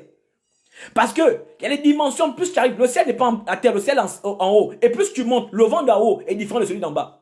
Attention. Pourquoi la vie chrétienne est compliquée? Sœur, quand tu montes, le vent que tu reçois en haut n'est pas différent de celui qui est en bas. Plus tu montes, plus le vent s'intensifie. Voilà pourquoi les disciples, dans Matthieu, lorsqu'il dit que Jésus a dit traversons l'autre côté, la Bible dit que le vent s'est levé. Le vent a fait que les disciples ont abandonné la foi. Le vent, une des ruses du diable. L'une des ruses du diable. Il va mettre que le vent souffle. Voilà pourquoi beaucoup de chrétiens ne lisent plus la Bible. Ils ont du mal à lire la Bible. J'ai rencontré beaucoup de chantres, mais qui n'ont jamais terminé le Nouveau Testament, mais ils sont chantres. J'ai rencontré beaucoup de prédicateurs qui n'ont jamais connu, même beaucoup de prophètes. J'ai dit aux gens, le ministère prophétique est lié à 3 dimensions. Au prophétique là-bas lui-même, à l'enseignement et au don du miracle. Un prophète, voilà les 3 éléments qui marchent avec un prophète. Voilà pourquoi à l'époque, écoutez ça, Ecclésiaste quoi, mange le rouleau. Jean qui était apôtre, pour marcher dans le domaine prophétique, dans Apocalypse, arriver à une dimension de la révélation du corps, il faut que tu manges le rouleau. Attention frère, dans ce temps de la fin, celui qui va t'accrocher à la parole de Dieu va s'enraciner. Voilà pourquoi Dieu a dit que celui qui lit la parole de Dieu, qui demeure en elle, à cause de ce que la parole de Dieu soit en lui, moi, mon Père, on viendra habiter chez lui. Frère, tu ne peux pas résister dans les temps si Dieu n'est pas en toi. Si Dieu n'habite pas en toi, si son Père n'habite pas en toi, frère, tu ne peux pas résister aux attaques du diable. Tu es qui? Tu es qui? Il dit pour résister au temps de la fin, il faudrait appliquer la parole de Dieu. Pas ce que tu penses, ce que la Bible dit. C'est ce que la Bible dit. Voilà pourquoi le diable est venu menacer le diable. Dieu a servi ça pour te montrer comment le temps de la fin va être. Ce serait parole contre parole. Il est écrit, il est dit. La première bagarre entre Goliath et David, c'était pas l'enfantement, ça a été les paroles contre parole. Frère, la parole contre la parole, qu'est-ce que tu dis au diable? Il te dit cède à la tentation, tu cèdes. Qu'est-ce que tu dis? Quand le diable te propose quelque chose, qu'est-ce que tu réponds? Beaucoup de chrétiens, au lieu de se défendre ses thèses, alors qu'il dit toujours aux gens qu'une bouche fermée est une destinée qui s'éteint. Frère, lorsqu'on dit à Dieu, dit, qu'est-ce que tu veux qu'il fasse pour toi? Il te demande d'utiliser tes armes défensives. Lorsqu'on va au tribunal, qu'est-ce qu'on fait? On va se défendre. On ne va pas attaquer. Il y a une partie qui attaque, une partie qui se défend. Si tu ne te défends pas, on va te dire coupable. Que tu sois non coupable ou pas, le fait que tu es resté muet, beaucoup sont restés muets face aux attaques du diable et ils ont écopé. Et quelque part, on dit que si tu es témoin d'un meurtre et que tu n'as pas parlé, si on fait l'enquête, on te trouve, tu es sous peine d'être poursuivi. Celui qui ne dit rien, consent. Frère, les armes défensives te permettent de riposter. Alors, lorsqu'on parle de résistance au diable, c'est qu'on parle de lutte. Et les chrétiens ont peur d'aller au corps à corps avec le diable. Ils sont tellement peureux que lorsque le diable fait la bagarre, ils se mettent à jouer, tu as gagné. C'est ça la vie chrétienne. Il ne veut pas qu'on les attaque. Frère, il n'y a pas une vie chrétienne sans attaque. Le repos, c'est au ciel, frère. Il est beau, bien beau de prêcher. Il est bien beau de prophétiser. Il est beau de prier pour les malades. Mais il est encore mieux de te préparer contre toute attaque dans notre vie. Parce que quand on prie pour les gens, on attaque le diable. Le diable a son retour. Amen, homme de Dieu. Ça rentre dans tout ça. Merci, homme de Dieu. Mais là, comme en fait, il vient à peine d'arriver, homme de Dieu, c'est en fait, non, le thème, c'est la foi qu'on boucle. Donc, j'ai tenté de parler juste des armes défensives. Voilà, c'est ça le but. Merci, il vient à peine d'arriver. C'est tellement pour qu'ils comprennent ça, homme de Dieu, voilà. Donc, il est très important. Il est très important. Dans les temps de la fin, il faut multiplier notre connaissance au Saint-Esprit. Ça passe par la parole de Dieu. Ça passe par le temps de la méditation. Il dit, au commencement était une chose, la parole. Toutes choses vont disparaître, mais la parole est éternelle. Et voilà pourquoi, pour entrer au ciel, il faut marcher avec le moyen qui est éternel, qui est la parole. Parce que c'est la parole qui restaure, c'est la parole qui renouvelle, c'est la parole qui fait la mise à jour de ta foi. Si tu ne retournes plus à la parole, il serait impossible que ta foi soit mise à jour. Ce serait impossible. Ce qui met à jour ta foi, c'est la constance que tu as avec la parole. Voilà pourquoi il a dit dans Josué que ce livre de la foi, que ce livre de la loi ne s'éloigne point de la condition pour rester éternel, la condition pour mettre la foi en mise à jour, pour la condition pour permettre à la foi de grandir. C'est la parole de Dieu. C'est la parole de Dieu. On a notre livre dans Daniel 3. Et là, ils vont construire un Dieu. Ces mêmes personnes-là qui cherchent la vie, la mort, ils disent quoi? Cherchons quelque chose qui peut nuire à Daniel. Les chrétiens, les sorciers, ce ne sont pas vos problèmes. Votre problème, c'est vous-même. Les sorciers disent, cherchons quelque chose qui peut nuire à cette jeune fille. Qu'est-ce qui peut nuire à cette jeune fille? Les hommes. Cherchons quelque chose qui peut nuire à ce jeune homme. C'est quoi? Les femmes. Cherchons quelque chose qui peut nuire à ceci. Le monde va chercher quelque chose pour te nuire. Mais la vraie question, le diable a cherché quelque chose pour nuire à Adam et Ève. C'est quoi? Le ventre. Mange. Mais il n'a pas empêché. Elle pouvait dire non. Le chrétien face au diable, il est silencieux, il est muet. Tu vas attaquer le diable, tu vas t'attaquer. Il va t'attaquer, frère. Il va t'attaquer. La vraie question, le plus grand boxeur, ce n'est pas celui qui s'est tapé les autres, celui qui s'est encaissé les coups. Parce que quand tu tapes, si tu n'es pas endurant, tu vas tomber. La marche chrétienne, c'est l'endurance. Ça te détermine par le mot persévérance. Alors que la Bible a dit que la fin de toute chose, la fin. Parce qu'à la dernière minute, le diable peut t'empêcher d'être éligible pour quelque chose. Attention. Attention. Mais j'aime le verset 10 dernier 3, il dit, tu as donné un ordre d'après lequel tous ceux qui entendraient le son de la trompette, de la saduque, des pantalons et de la cornuse et de toutes sortes d'instruments devraient quoi? Se prosterner et adorer. La bagarre de l'homme C'est l'entité qu'il adore. Le diable va tout faire que tu te prosternes et tu l'adores. À quel moment on commence à se prosterner et à adorer quelqu'un? Lorsqu'on fait un péché constamment. Par exemple, quoi, Dieu dit quoi? Tu n'adorais que moi, je suis le seul vrai Dieu. Pourquoi Dieu insiste sur ça? Ça veut dire que Dieu savait que l'homme devait adorer d'autres personnes. Or, l'homme a été créé logiquement pour adorer une seule personne avant que le diable ne prenne. Et il fait quoi? Il formate. Aujourd'hui, on adore beaucoup les dieux.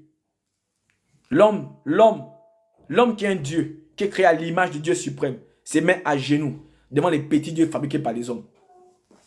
Comment tu vas t'agenouiller devant un Dieu que tu fabriques? C'est quel genre de Dieu? Au nom de la tradition. La tradition n'a pas existé depuis aujourd'hui, la tradition existait depuis. Mais que Dieu nous aide.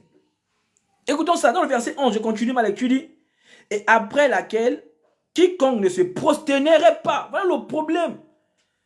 Le problème, c'est que quand tu dis au diable, non, je vais rester au diable. Après, tu dis, mais si je reste au diable, le monsieur là va donner son argent. Le diable te montre ce que tu vas être privé. Mais à quoi sert-il? Que sert-il de gagner le monde entier? À quoi c'est d'avoir le mariage, le travail, les enfants, si à la fin, c'est passer l'éternité dans le monde, sachant que cette terre-là va être brûlée. Voilà ce qu'on dit les tremblements des terres. Quand on parle des tremblements des terres, tout ce qui est dans rentre, non, tout ce qui est dans la circonférence que le tremblement de terre a eu lieu. Mais tout ce que tu es en train de vivre là, frère, ça va disparaître un jour. Frère, la foi n'a pas de prix. La foi est illimitée. La foi n'est pas limitée, frère. Avec la foi, on ne survit pas. Avec la foi, on vit. Mon juste vivra. Car Dieu ne cherche pas des hommes dépendants, indépendants. Dieu cherche des hommes dépendants. L'homme a été créé pour dépendre et non pour être indépendant. Mais pour dépendre de qui? Écoutez, là, le concept de la foi, l'homme n'a pas été créé pour vivre dans la foi. Non. Mais c'est à cause du péché d'Adam que Dieu était obligé d'amener la foi comme un autre moyen pour sauver l'homme. Et Dieu t'a encore fait grâce d'avoir la foi. Même ce moyen-là, tu es encore en train de le fouler au sol. Il faut l'avoir. On n'est pas justifié par les œuvres. C'est pas parce qu'on ne fait pas les œuvres qu'on est. Mais on ne justifié par la foi. Mais il faut définir la foi. On n'est pas justifié par les œuvres. Je suis bien d'accord avec toi, par la grâce. Mais attention, ne t'arrête pas là. Au moyen de quoi? De la foi. Et le moyen de la foi, c'est quoi? Ça veut dire que si vous prenez le train, il faut l'argent. On dit que tu peux aller en France que par le train. Mais pour aller dans le train, il faut prendre l'argent. Le moyen de la foi, c'est quoi? Mais c'est la parole de Dieu. Et la parole de Dieu, c'est quoi? Mais c'est la vie de Christ en nous, la vie Zoé en nous. Ce n'est plus nous qui vivons, c'est Christ qui vit en nous. Voilà pourquoi on ne peut pas être sauvé parce qu'on est pécheur. Mais Christ, lorsqu'il habite en nous, automatiquement, il nous sauve parce que Christ habite en nous. Le péché n'habite plus en nous. Parce que Christ est saint. Il a la nature de la sainteté en lui au travers du Saint-Esprit. Des jeunes comme toi. C'était une période où le monde était, où on ne connaissait pas encore toute la Bible. Où il n'y avait pas ce que tu vois aujourd'hui. Ils n'étaient qu'à trois, sans leur père, sans leur mère, abandonnés de tout le monde. On les a déportés. On les a dit la condition. C'est simplement d'adorer. Donc, pour avoir la vie sur cette terre, frère, tu es moi. Sur cette terre-là, où il y a le malheur, les pleurs, l'injustice. Mais Dieu sait qu'un gars comme moi, il m'amène au ciel, je reste là-bas au ciel. J'ai dit, Dieu, je ne redescends plus. Je vais accrocher la porte du ciel. Il me dit, et toi, tu penses que moi, je vais rater le ciel? À cause de quoi? Depuis que tu te livres au péché, ta vie a changé en quoi? Est-ce que ton âme est en paix? La Bible dit que je ne vous donne pas ma paix comme le monde. Parce que la paix du monde est circonstancielle. Mais la paix de Dieu est éternelle. Frère, depuis que tu as ça, mais quand tu rentres dans ta maison, au prix de quoi tu as ça? Tu es obligé de faire une vie de paraître, une vie de semblant. Tu es obligé, et voilà que beaucoup sont arrogants. Parce que le moyen par lequel ils trouvent l'argent, ce n'est pas un moyen qu'on honore Dieu. Même dans l'église, au moyen desquels les pasteurs sont obligés de justifier les choses. L'église justifie. Alors la Bible dit quoi? Le juste vivra par la foi. Israël pendant 40 ans a vécu par la foi. Dieu, Moïse a vécu par la foi. Dieu a pourvu. Frère, toi je vis dans le désert et le même Dieu n'a pas pourvoir. Dans le désert où il n'y a pas d'usine, il n'y a pas d'entreprise, Dieu a créé la nourriture. Frère, à Pierre, Dieu a donné l'argent dans le poisson. Il a nourri plus de 5000 hommes. Le même Dieu n'est plus capable par la foi. Par la foi. Et nous on invente toutes sortes de doctrines. Parce qu'on veut fuir. Voilà des jeunes comme toi et moi.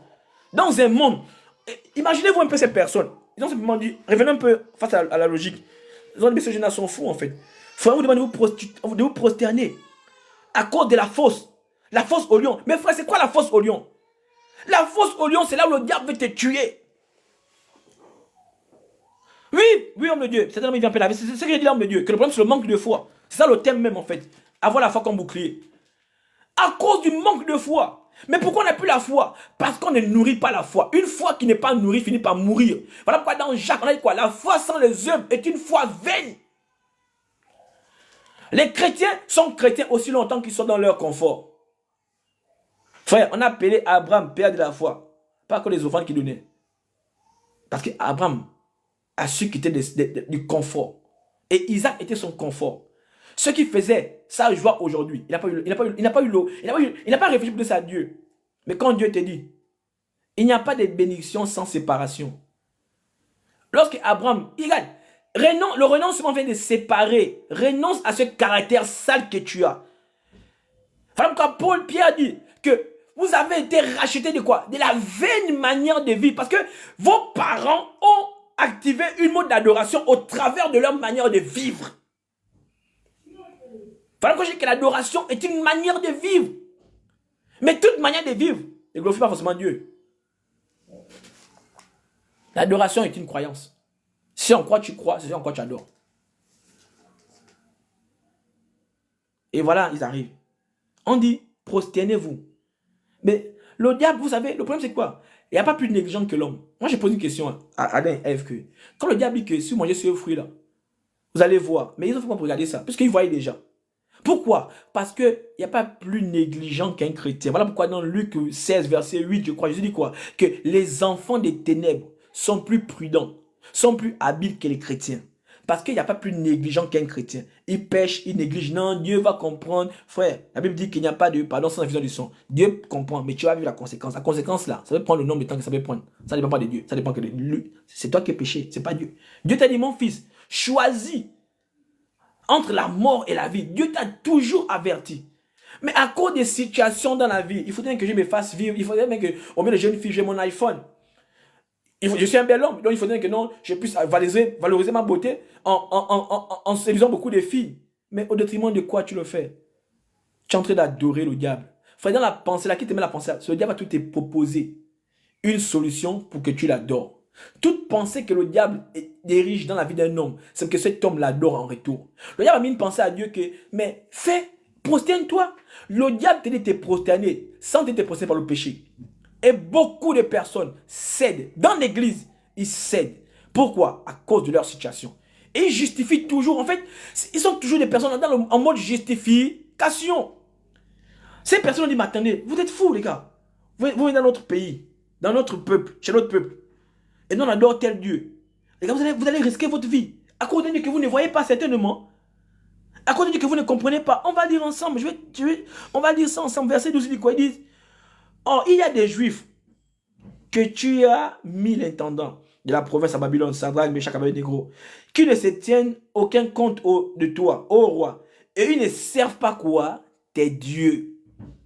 Frère, on ne sert pas un Dieu si on ne se prosterne pas. Toute personne qui sert un Dieu, quel que soit le Dieu que tu sers, ça veut dire que tu l'adores. Voilà pourquoi l'homme est un adorateur, parce que l'homme est né pour se prosterner. Et la personne qui est créée à l'image de Dieu adore la créature.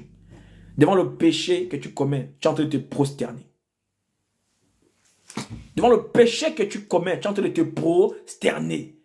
Toute pensée que le diable va t'amener à poser comme acte, dans le but que tu ne sais pas c'est quoi, c'est dans le but de te prosterner. Donc on dit, il prête allégeance. Mais tu vois, ça vient de quoi, prêter allégeance? C'est de prosterner. C'est de se prosterner. Écoutez ça. Dans 1 roi 19, verset 18, Dieu dit à Élie que je me suis réservé, écoutez bien le terme, hein, plus de 7000 hommes. Écoutez ça. En quoi ils sont distingués? Il dit quoi? Qu'ils n'ont pas fléchi genoux. Et Dieu dit quoi? En quoi le nom de Dieu se distingue? En quoi le nom de Jésus se distingue? Il dit quoi? Tous genoux font quoi? Fléchissent. La génouflexion. La génouflexion. Beaucoup de chrétiens prennent leurs genoux au sol, pas pour adorer Dieu. Face aux situations, ils pleurent. Ils s'agenouillent devant la situation. Ils pleurent devant le diable. Au prix de leur ventre. Au prix du ventre, le monde a été vendu. Au prix du ventre, tu vends ta génération. Au prix du ventre, tu vends ta famille. Au prix du ventre, tu vends l'honneur. Au prix du ventre, tu vends la gloire de Dieu. Au prix du ventre. À cause de quoi? De ce que les hommes t'acclament. Mais depuis que les hommes t'acclament, qu'est-ce que tu gagnes? Quand un homme t'acclame, c'est parce qu'il te dévalorise. Mais quand Dieu t'acclame, c'est parce que Dieu te valorise. Frère, la seule personne qui a la capacité de valoriser les gens s'appelle Dieu. L'homme n'a pas la force de valoriser. L'homme ne valorise pas, sœur. Ne demandez pas au diable ce qu'il ne sait pas faire. Le diable n'a pas été né pour valoriser les hommes. Le diable n'a pas été né pour désobéir. Le diable, c'est le chef de la désobéissance. Lorsque tu sers le diable, il ne va pas t'amener à la route de la valeur. Voilà pourquoi beaucoup de nos sœurs sont déshonorées. Tout ce qui est déshonneur est ami du diable. Et l'église aime ça. On aime ça. Regardons, on va les lire. On arrive tout dans les armes là. Prenons, quand on prenait Jacques 4, la résistance, ça remarque quoi? Une arme défensive. On va prendre Matthieu 6, 15. Hein? On parle de quoi? Le pardon, c'est une arme défensive. Vous allez voir que le vrai problème des chrétiens, c'est au niveau des armes défensives. Ils ne savent pas défendre, ils aiment attaquer. Ils ne savent pas défendre, ils aiment attaquer. On valorise l'attaque, on ne valorise pas la défense. Et leur péché mignon au niveau de l'attaque, de la défense. Voilà pourquoi Dieu a dit, quittez là. Vous chassez les démons en mon nom, vous attaquez. Mais derrière, faites quoi? Vous commettez l'iniquité. Voilà le danger de l'église. Et les prédicateurs sont dedans. Les prédicateurs, nous sommes dedans. Allons-y. On va lire Matthieu 6. Il faut lire, c'est important. On a qui répété avec la Bible. Moi, mon seul là, c'est ma Bible. Quand je discute avec les gens, je ne discute pas sans la Bible. Si je n'ai pas la Bible, je ne parle pas. Moi, je n'aime pas discuter d'ailleurs. Il dit, mais si vous ne pardonnez pas aux hommes, votre Père Céleste ne vous pardonnera pas non plus vos offenses. Lorsque vous jeûnez, écoutez ça, Dieu priorise les armes offensives, défensives. Il dit quoi? Lorsque vous jeûnez et que vous sentez que votre âme offensive est touchée, ne partez pas d'abord, revenez d'abord. Lorsque tu as donné ton offrande et que tu connais qu'il y a quelque chose qui a été offensé, frère, une offrande et ta vie n'est pas agréable à Dieu, c'est une perte de temps. Si la foi est le bouclier de la défense et que sans le bouclier de la défense, qu'est-ce qui nous rend agréable à Dieu? Comment on appelle quelqu'un qui est intègre? Quelqu'un qui est intègre, quelqu'un qui n'a pas fléchi. Mais à quel moment on ne fléchit pas devant le diable? On ne fléchit pas devant le diable, pas par encore de la prière, mais en cause de la défense. Dieu a dit, mange, il a dit non. Il a pu dire non au diable. Non à certains caractères, non à certaines mentalités, non à certaines ruses. C'est que Adam et Ève n'ont pas pu dire. C'est ce qui les a déstabilisés. Frère, si tu ne peux pas t'aider devant le diable pour dire non, tu fais honte au ciel. Voilà pourquoi Dieu a dit, celui qui m'honore devant les hommes, je l'honorerai devant Dieu. Mais comment l'honore Dieu? Il dit quoi? Dehors les lâches. Mais c'est quoi un lâche? J'ai pris ça ici. Un lâche, c'est quelqu'un. Là, il faut dire non, il dit plus non. Mais ils prêchent au nom de l'Éternel. Dieu les appelle des lâches. Parce qu'ils n'ont pas la capacité de résister au diable. J'ai décortiqué sur TikTok, ceux qui étaient là. Écoutons ça. Il dit, la foi est... Qu'est-ce qui rend la foi puissante? C'est sa qualité d'être ferme. La fermeté, c'est une arme défensive. Le problème des chrétiens, c'est au niveau de la fermeté. La foi, c'est pas la foi. Sans la fermeté, la foi n'est pas une foi. Mais quand on parle de quelqu'un de ferme, c'est quelqu'un qui peut tenir devant les circonstances. Shadrach, Abednego étaient des hommes qui avaient la fermeté. Ils n'ont pas écouté le concept de la foi, mais ils vivaient la foi. Frère, la foi, on n'a pas besoin de prêcher sur ça. Tu n'as pas besoin d'écouter le concept de la foi. La foi, ça c'est vie. Frère, on était prêt à les arracher la gloire, les éloges. Dans une autre version de ma Bible, on dit quoi? Il répond au roi, il dit, hein, même si notre Dieu ne nous délivre pas. Écoutez, dans la version du second, on dit non, homme de Dieu, ça dit, on va pas régner Dieu, je paraphrase, tu vois. Mais dans une autre version, ils disent, hein, que notre Dieu nous délivre, que notre Dieu ne nous délivre pas, nous n'allons pas le régner. Frère, toi, dans les circonstances, Dieu tarde depuis là. Ah, parce que ça continue, je vais céder, hein. Donc, tu fais même moyen de pression à Dieu. Donc, toi, tes manquements, c'est moyen de pression à Dieu pour retourner au diable. C'est ça la vie chrétienne. À cause de l'argent. Écoutez ça. Quand on lit la Bible, le père même de la cupidité, c'est leur père, Balaam. À cause de la cupidité. À cause de la cupidité.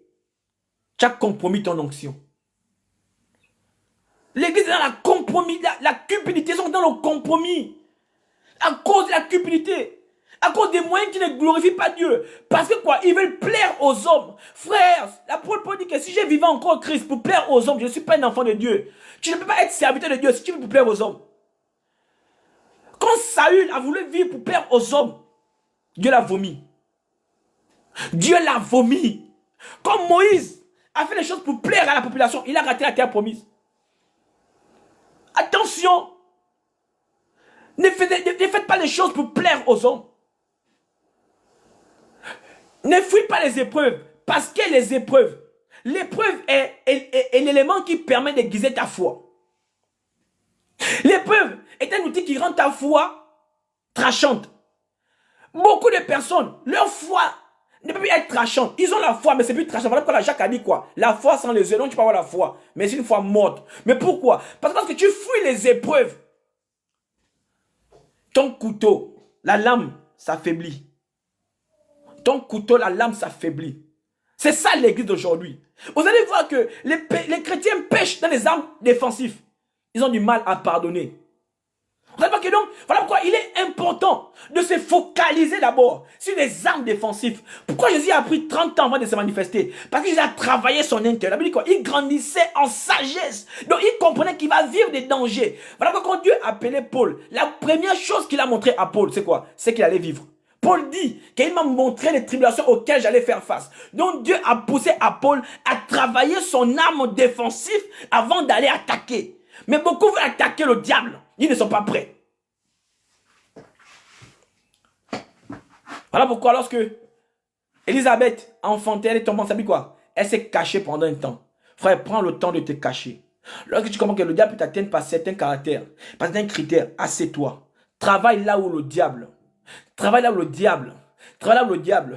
t'attaquer. Voilà pourquoi Dieu dit quoi? Malheur à celui qui est une occasion de chute. Quel est le caractère qui est une occasion de chute pour toi? Qui bloque ta foi d'augmenter? Qui te fait à chaque fois tomber? Frère, un temps, il faut t'arrêter. Il faut t'arrêter. Il faut t'arrêter. Il faut travailler cette... Quand Dieu vient voir Moïse, quelle était l'âme qui faisait peur à Moïse? C'était pas la puissance, c'était la peur. Donc il fallait travailler l'âme défensive. Non, mais Pharaon, Dieu dit calme-toi, je suis avec toi. Mais quand il a travaillé l'âme, le côté défensif de Moïse, mais devant la mer rouge, Moïse devait dire quoi Dieu? Moïse devait s'agiter. Comme Israël s'est agité, d'ailleurs comme toi tu t'agites face à la situation, mais Moïse est resté zen. Frère, quand tu as travaillé ton âme défensive, quand tu as travaillé le bouclier de la foi, face à cette situation, frère, tu restes zen. Même si on ne t'est pas à la gauche, on complote contre toi. La Bible dit quoi? Restez silencieux. C'est dans le silence que Dieu combat. Mais le silence, c'est quoi? C'est un comportement. C'est un caractère. C'est une posture. Or, beaucoup de chrétiens n'ont plus développé la posture. Beaucoup de chrétiens sont restés face à la situation. Voilà pourquoi les chrétiens, dans les derniers temps, l'église, la vie chrétienne, beaucoup vont tomber, vont être dans la masse, ils vont se fondre dans la masse. Voilà pourquoi on dit quelque part, dans Romains, ne vous conformez pas au siècle présent. Ça veut dire que Dieu est en train de regarder, il dit que mon peuple va se confondre au siècle présent. L'église aujourd'hui se conforme au siècle présent. Mais alors qu'il y a eu des jeunes qui ont résisté, on dit mais prosternez-vous. Frère et soeur, tu te prosternes devant quoi? Tu te prosternes devant quoi? Dis-nous. Tu te prosternes devant quoi? Quel est le péché auquel le diable, quand tu veux t'élever, il prend seulement ça? En Bible, ayez par-dessus tout la foi pour résister aux flammes. Quelle est la flèche que le diable utilise qui te fait baisser ta foi? Frère, arrête-toi. Va travailler ton âme défensive. Va travailler ça, frère. Parce que sans la foi, nul ne peut rentrer au ciel. Rien n'est souillé. Rien de souillé. Parce que la foi est le filtre même de la vie chrétienne. La foi ne peut pas te présenter agréable à Dieu si tu es taché. La foi te permet d'être propre devant Dieu. Voilà pourquoi lorsque Ruth devait voir le roi, la Bible dit quoi? On a beau nettoyer Ruth. On l'a lavé lorsqu'on s'est présenté devant une autorité, on vient propre. Donc la foi est cet élément qui te permet de te rendre propre devant le Saint-Esprit, devant Dieu, devant ton Père. Mais tu ne peux pas te présenter devant ton Père sans la foi. Frère, quelle est la chose qui te permet, qui t'empêche de vivre une vie chrétienne où tu peux résister au diable? La condition pour le diable fuit loin de toi. Ce n'est pas par la parole, non, c'est pas la résistance. Résiste. Ça veut dire qu'il va te proposer des choses. Reste ferme. Il va te dire qu'il me regarde en ce moment-là. Tu ne te maries pas. Tu veux un enfant, tu vieillis. Va faire un enfant. Reste ferme. Dis, il est écrit. Il est écrit. Il est écrit. Il est écrit. Quand la rose va te dire que voilà l'argent te propose, donne ton âme. Tu dis, il est écrit. Il est... Frère, si tu ne demeures pas dans il est écrit, tu vas céder, frère. Tu vas céder. Voilà pourquoi beaucoup des hommes de Dieu, dans Galates 3, on dit, vous avez bien commencé, mais vous finissez mal. Mais pourquoi on finit mal? Pourquoi on finit mal? Parce qu'on s'est éloigné de il est écrit. Quand tu t'éloignes de il est écrit, tu commences à raisonner. Tu commences à raisonner, frère. Arrête de raisonner. Arrête de raisonner, je t'en supplie.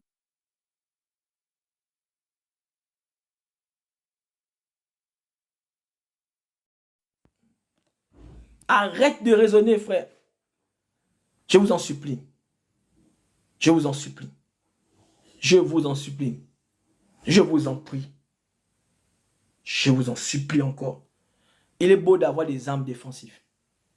Il est beau d'avoir des armes offensives. Mais la force d'une équipe n'est pas seulement dans sa capacité. N'est pas seulement dans sa capacité d'encaisser les buts. Non. Il est dans sa capacité de garder ses cages inviolées. Voilà pourquoi autrefois, la valeur d'une femme ne serait pas seulement dans sa beauté, dans sa capacité à se marier étant vierge. C'est seulement qu'on disait que waouh, on faisait même culte pour cette femme. Ça veut dire qu'à l'époque, il partait coucher dans un drap tout blanc et le sang était la preuve qu'elle a réussi. Mais s'il vous plaît, je vous en supplie, je vous en prie, je vous en prie, je vous en supplie, résistons, travaillons les armes défensives. Travaillons les armes défensives. Travaillons les armes défensives. Que Dieu nous aide. Amen. Que Dieu nous aide. Il est important. Il est important de nous réveiller. Réveillons-nous l'Église. Réveillons-nous l'Église. Réveillons-nous l'Église. Dans les derniers temps de la fin, c'est la foi qui va... Dieu va regarder à la foi. Dieu regarde qu'à la foi. La foi, c'est l'autel. La foi, c'est l'autel. Dieu va regarder à ton autel. Qu'est-ce que tu vas mettre sur ton autel? Si l'offrande ne consonne pas avec l'autel, ce ne sera pas une offrande agréable. Voilà pourquoi dans Romains 12, il dit quoi? Soyez vous-même, des offrandes agréables à Dieu. Mais qu'est-ce que tu vas faire? Qu'est-ce que nous on fait? Regardez le monde d'aujourd'hui. Le monde se conforme. Le monde se conforme. Le monde se gaspille. Le monde est dans la légèreté. Le monde prend tout à la légère. Des gens se prostituent. Des gens n'ont plus de valeur. Ils ont vendu leur honneur. Ils ont vendu ceux qui faisaient leur dignité. Parce qu'ils n'ont pas compris. Mais toi, tu as Dieu, frère. Tu as Dieu. Dans les temps de la fin, tu ne peux pas empêcher le diable de t'attaquer. Non. Un chrétien qui empêche le diable d'attaquer, ce n'est pas un chrétien. Parce que la Bible dit que celui qui est en nous est plus fort. Est plus fort que celui. Je ne suis pas dans les chrétiens qui fuient le monde. C'est le monde qui me fuit. Une vie, voilà pourquoi Dieu a dit quoi? Heureux lorsqu'on vous fera du mal. Lorsqu'on parlera du mal de vous. Lorsqu'on vous attaque. C'est seulement que vous devez savoir que vous êtes sur la bonne voie. Mais nous, on fuit les attaques. Frère, une vie chrétienne sans attaque, c'est une vie chrétienne sans CV. Et une vie chrétienne sans CV, c'est une vie chrétienne qui n'a pas d'expérience. Quand tu vas à l'entreprise, on demande ton expérience. Ton CV. Tu vas dire quoi, Dieu, ton CV? Tu as pas ton temps à fuir les attaques. Quand il y a des situations, tu pêches, tu tombes. Dès que tu cherches de l'argent, tu vas retourner sur le païen. Quand ça ne va pas, tu commences à te saouler avec l'alcool. Mais depuis que tu bois le vin, ça change quoi ta vie? Quand ça ne va pas, tu te drogues. Mais pourquoi? Pourquoi? Mais parce que tu es un lâche. Et Dieu dit, les lâches n'entreront pas dans le royaume des cieux. Les lâches n'entreront pas dans le royaume des cieux. Tu peux faire des grands sur cette terre. Toi et moi, on va mourir.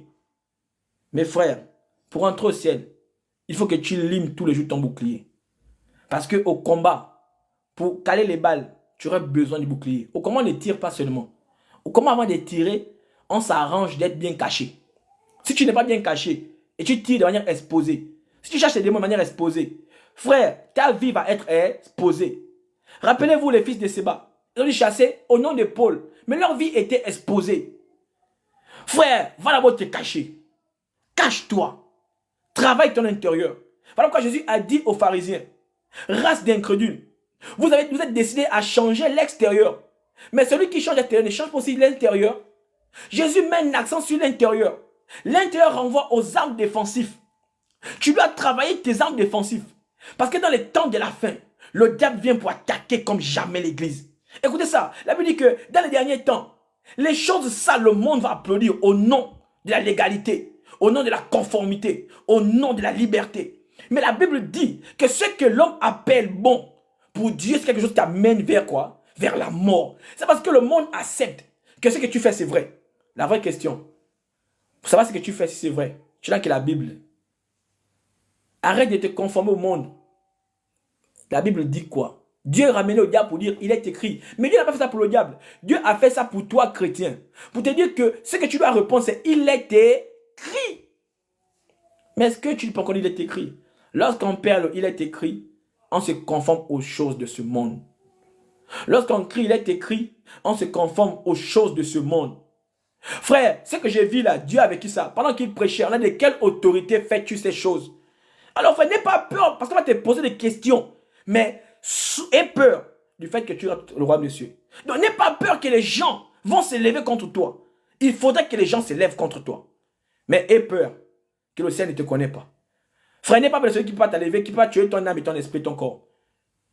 On peut te tuer ton corps. N'aie pas peur de ces personnes-là.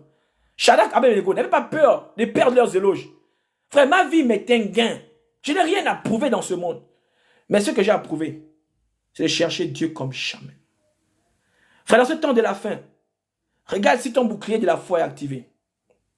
Regarde si tu pourrais résister aux flèches enflammées de l'ennemi. Regarde ton caractère. Cette vaine manière que tes parents ont hérité. Cette vaine manière d'aimer le péché, la prostitution, la drogue, le mensonge, les conneries. Reviens en arrière et commence à revenir en toi.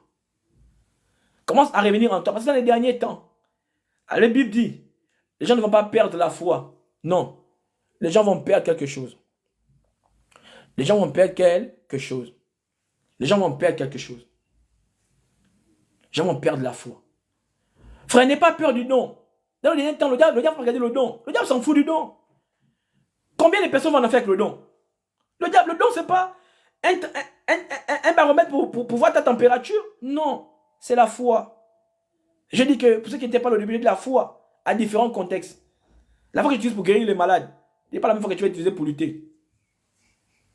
La foi pour lutter, c'est la persévérance. C'est la résistance. C'est lorsque tu dis, oh Dieu, je n'ai que toi. Je n'ai que toi, frère. Je n'ai que toi, Père. Dans la fosse au lion. Dans ce monde, nous sommes dans la fosse au lion. Dans la fosse au lion, ça n'a pas fait peur à Shadrach, à Abednego. La fosse au lion n'a pas été un obstacle à leur vie. Frère, ce que tu vis ne doit pas être un obstacle à ta foi. Refuse de perdre ta foi. Accepte de perdre les hommes, mais refuse de perdre ta foi. La Bible dit que si ton œil est une occasion de chute pour toi, arrache-le. Si quelque chose est une occasion de chute pour toi, sépare-toi. Si une chose est une occasion de chute pour toi, accepte. Mais n'accepte pas de perdre le ciel pour une personne. Frère, n'accepte pas de perdre le ciel pour une personne. La Bible dit que lorsqu'il n'y a plus la paix, lisez votre Bible dit quoi? Quand il n'y aurait plus la paix, fuyez ces endroits. Lorsque tu sens que tu n'as plus la paix, il est important de fuir parce que la paix est la mesure que Dieu a mis en toi. Sans la paix, il serait impossible que tu suives Dieu. Ils ont dit à Dieu, Seigneur, ces personnes, ils ont fait, qu'est-ce qu'on va faire? Dieu a dit de leur à manger. Parce qu'ils vont t'affamer d'un point d'oreille.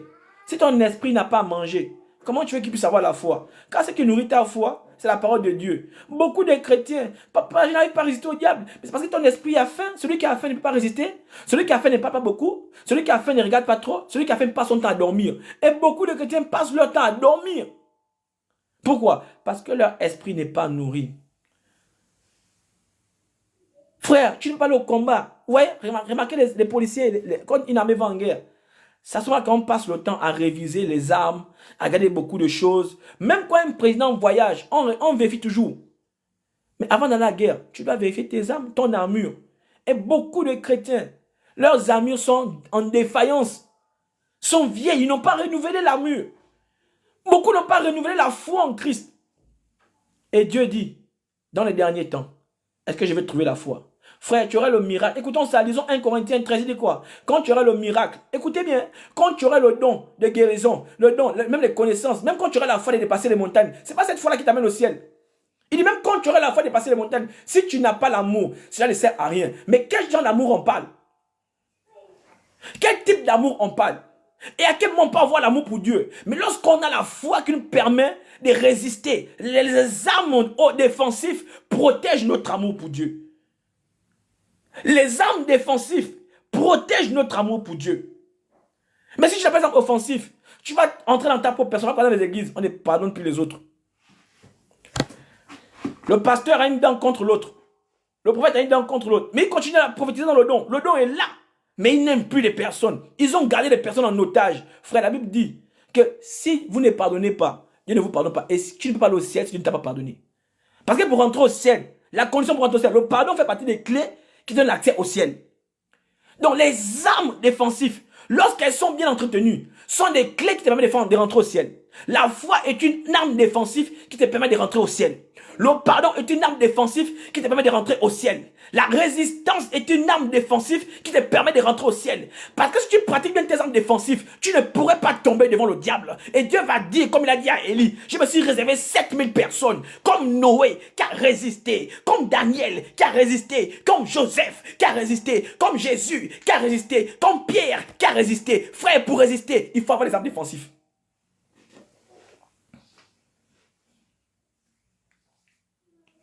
Combien de personnes ont eu la foi de la guérison, mais ils ne sont pas revenus à Dieu? Beaucoup, Dieu a guéri beaucoup de gens, non? Est-ce qu'ils sont revenus? Frère, l'humilité est une arme défensive. Pendant que Jésus mangeait, c'est Siméon. Il mangeait. Cette femme est venue avec un parfum. Attends, écoutons ça. Mais dans ce message, il y a une révélation.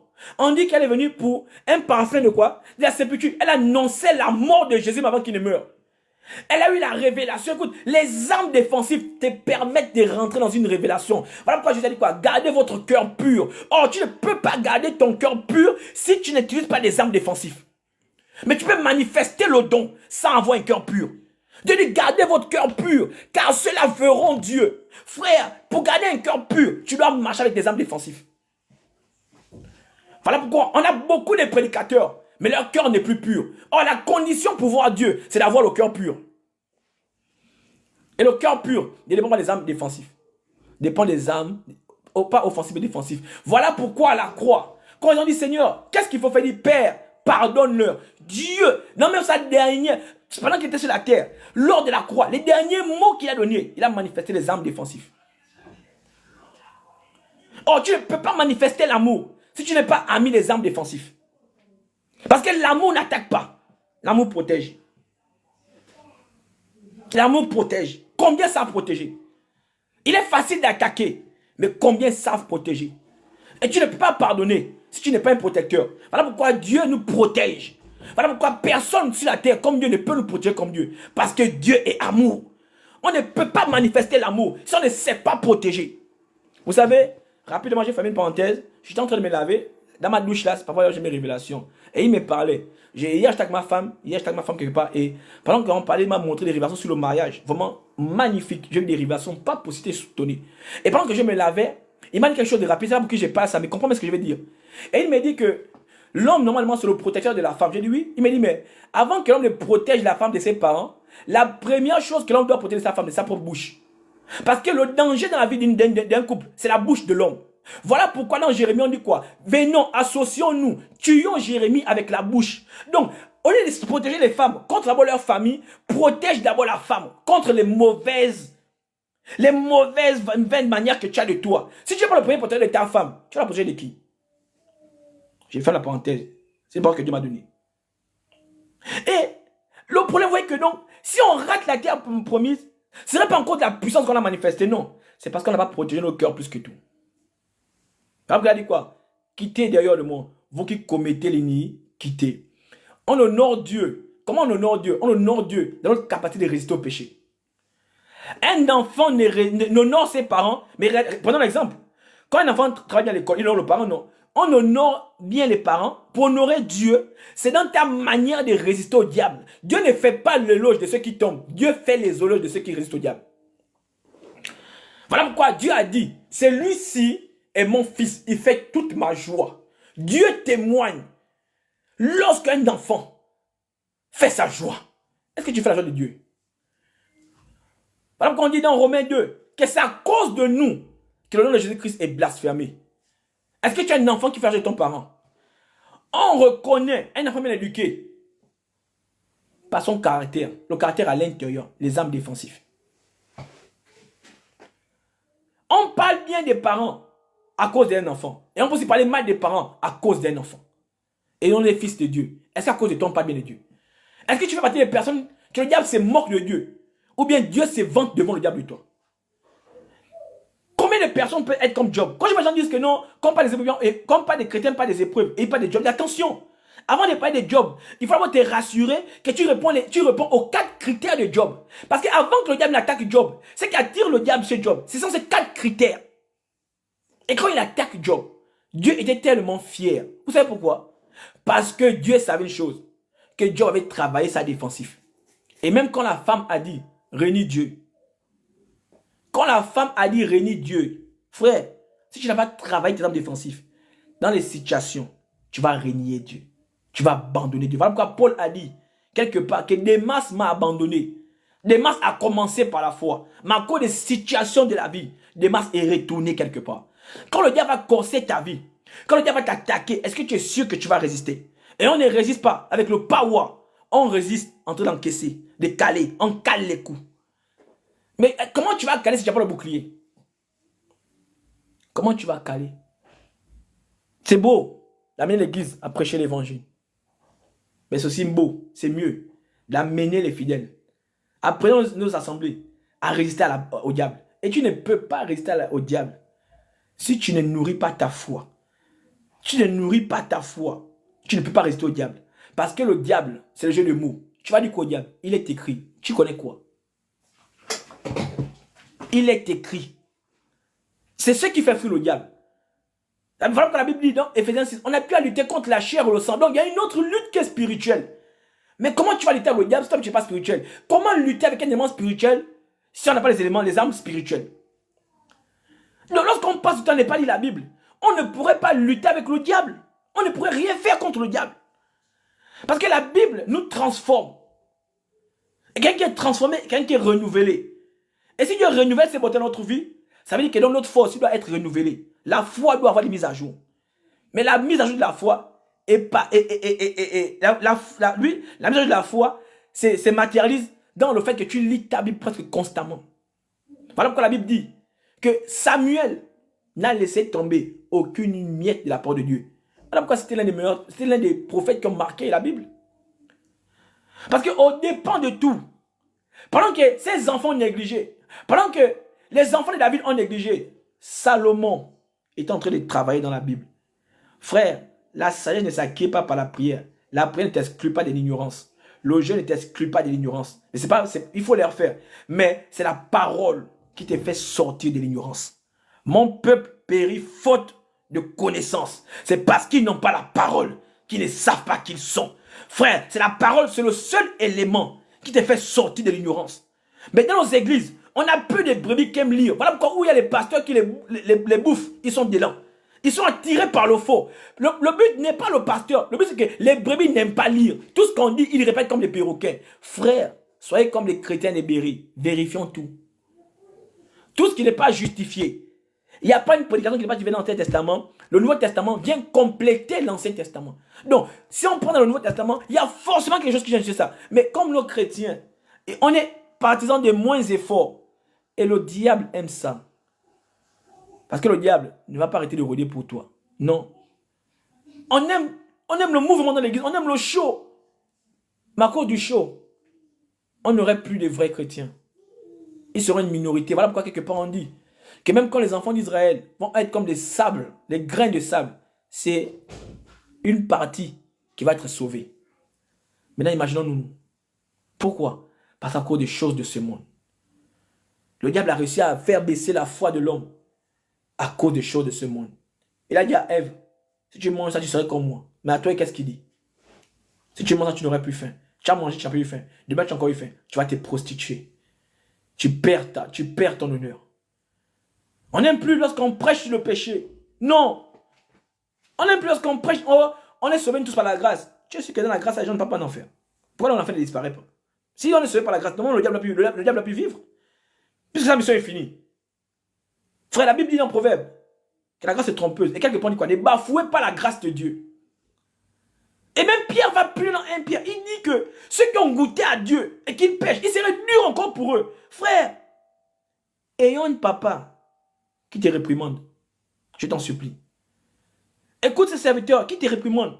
Pas qui te juge, non. Qui te conscientise que, attention, comme Paul dit, je garde mon corps dur, je traite mon cœur dur. Pourquoi? Qu'est-ce qu'il veut dire? Il veut conscientiser. Frère, la vie chrétienne, dès que l'homme a péché, Dieu a passé son temps à conscientiser. Jésus a prêché sur le royaume des cieux. L'évangile de Jésus est au royaume des cieux. Et il a clôturé sur le royaume des cieux avec un séminaire de 40 jours. Mais pourquoi il parle du royaume des cieux? Recherchez premièrement. Dieu a amené les gens à conscientiser que regardez d'abord la priorité. Regardez la priorité. Est-ce que nous regardons la priorité? On a pris la charrue, on a mis avant les bœufs. Combien regardent encore le royaume des cieux avant les choses? On suit le mariage, on a mis Dieu en prêt. Or, là où Dieu ne prend pas place, là où Dieu n'est pas premier, Dieu ne prend pas place. La grâce de Dieu n'est pas seulement pour les chrétiens, elle se répand sur tout le monde. Mais c'est parce que tout le monde jouit la grâce de Dieu que tout le monde va au ciel. Attention. Non, assieds-toi. Repositionne-toi, je t'en supplie. Comment que ton âme n'a pas de prix? Frère, Lazare était pauvre dans la Bible, mais il a protégé son entrée-ciel. La richesse ne garantit pas ton entrée-ciel. La pauvreté ne garantit pas ton entrée-ciel. C'est ton intimité avec Dieu, ton obéissance envers Dieu, qui va garantir ton entrée-ciel. Je ne sais pas ce que tu fais. Tu es dans l'église, certainement. Et tu prends la vie chrétienne au ouya ouya. Tu prends la vie chrétienne au fil confusion. Tu fais de Dieu ce que tu veux. Si c'est terre, tu es libre de faire ce que tu veux. Tu es libre. Si c'est terre, ils étaient libres de crucifier Jésus. Jésus pouvait dire Hérode, je pouvais appeler mes anges, mais serait violer la nature parce que c'est les hommes eux-mêmes qui ont me sacrifier. Si c'est terre, tu es libre de faire comme tu veux. Dans ta vie, tu peux crucifier Jésus. Tu peux l'insulter, tu peux l'outrager, tu peux le négliger. Mais tu vas mourir un jour. Et le même diable qui t'a poussé à faire des péchés, il ne va pas se priver de te frapper en enfer. Seulement, tu vois ta vie à 120 ans, si nous atteignons ça, Dieu soit loué. Mais au dehors de 120 ans, tu n'irais pas au-dessus. Vous savez que tu es limité. Mais si tu prends cette limite-là, pour vivre comme tu veux, oh, il prêche trop du péché, non, moi nous bénis. Frère, les promesses de Dieu sont déjà là. Mais c'est le péché qui t'empêche de jouir ça. Alors tu vas choisir. Soit on te prêche sur les promesses que tu as déjà, soit on t'aide à veiller sur l'instruction qui veut t'empêcher de jouir de tes promesses. Le problème ne serait jamais les promesses. Dieu a dit, j'ai créé pour toi les projets de bonheur et non de malheur.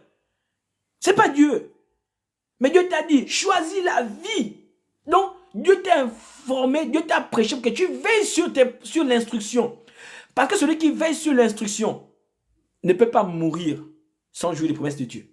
C'est impossible. Ce que sa bouche dit, sa main l'a accompli. L'obéissance est la clé qui te fait rentrer dans les promesses de Dieu.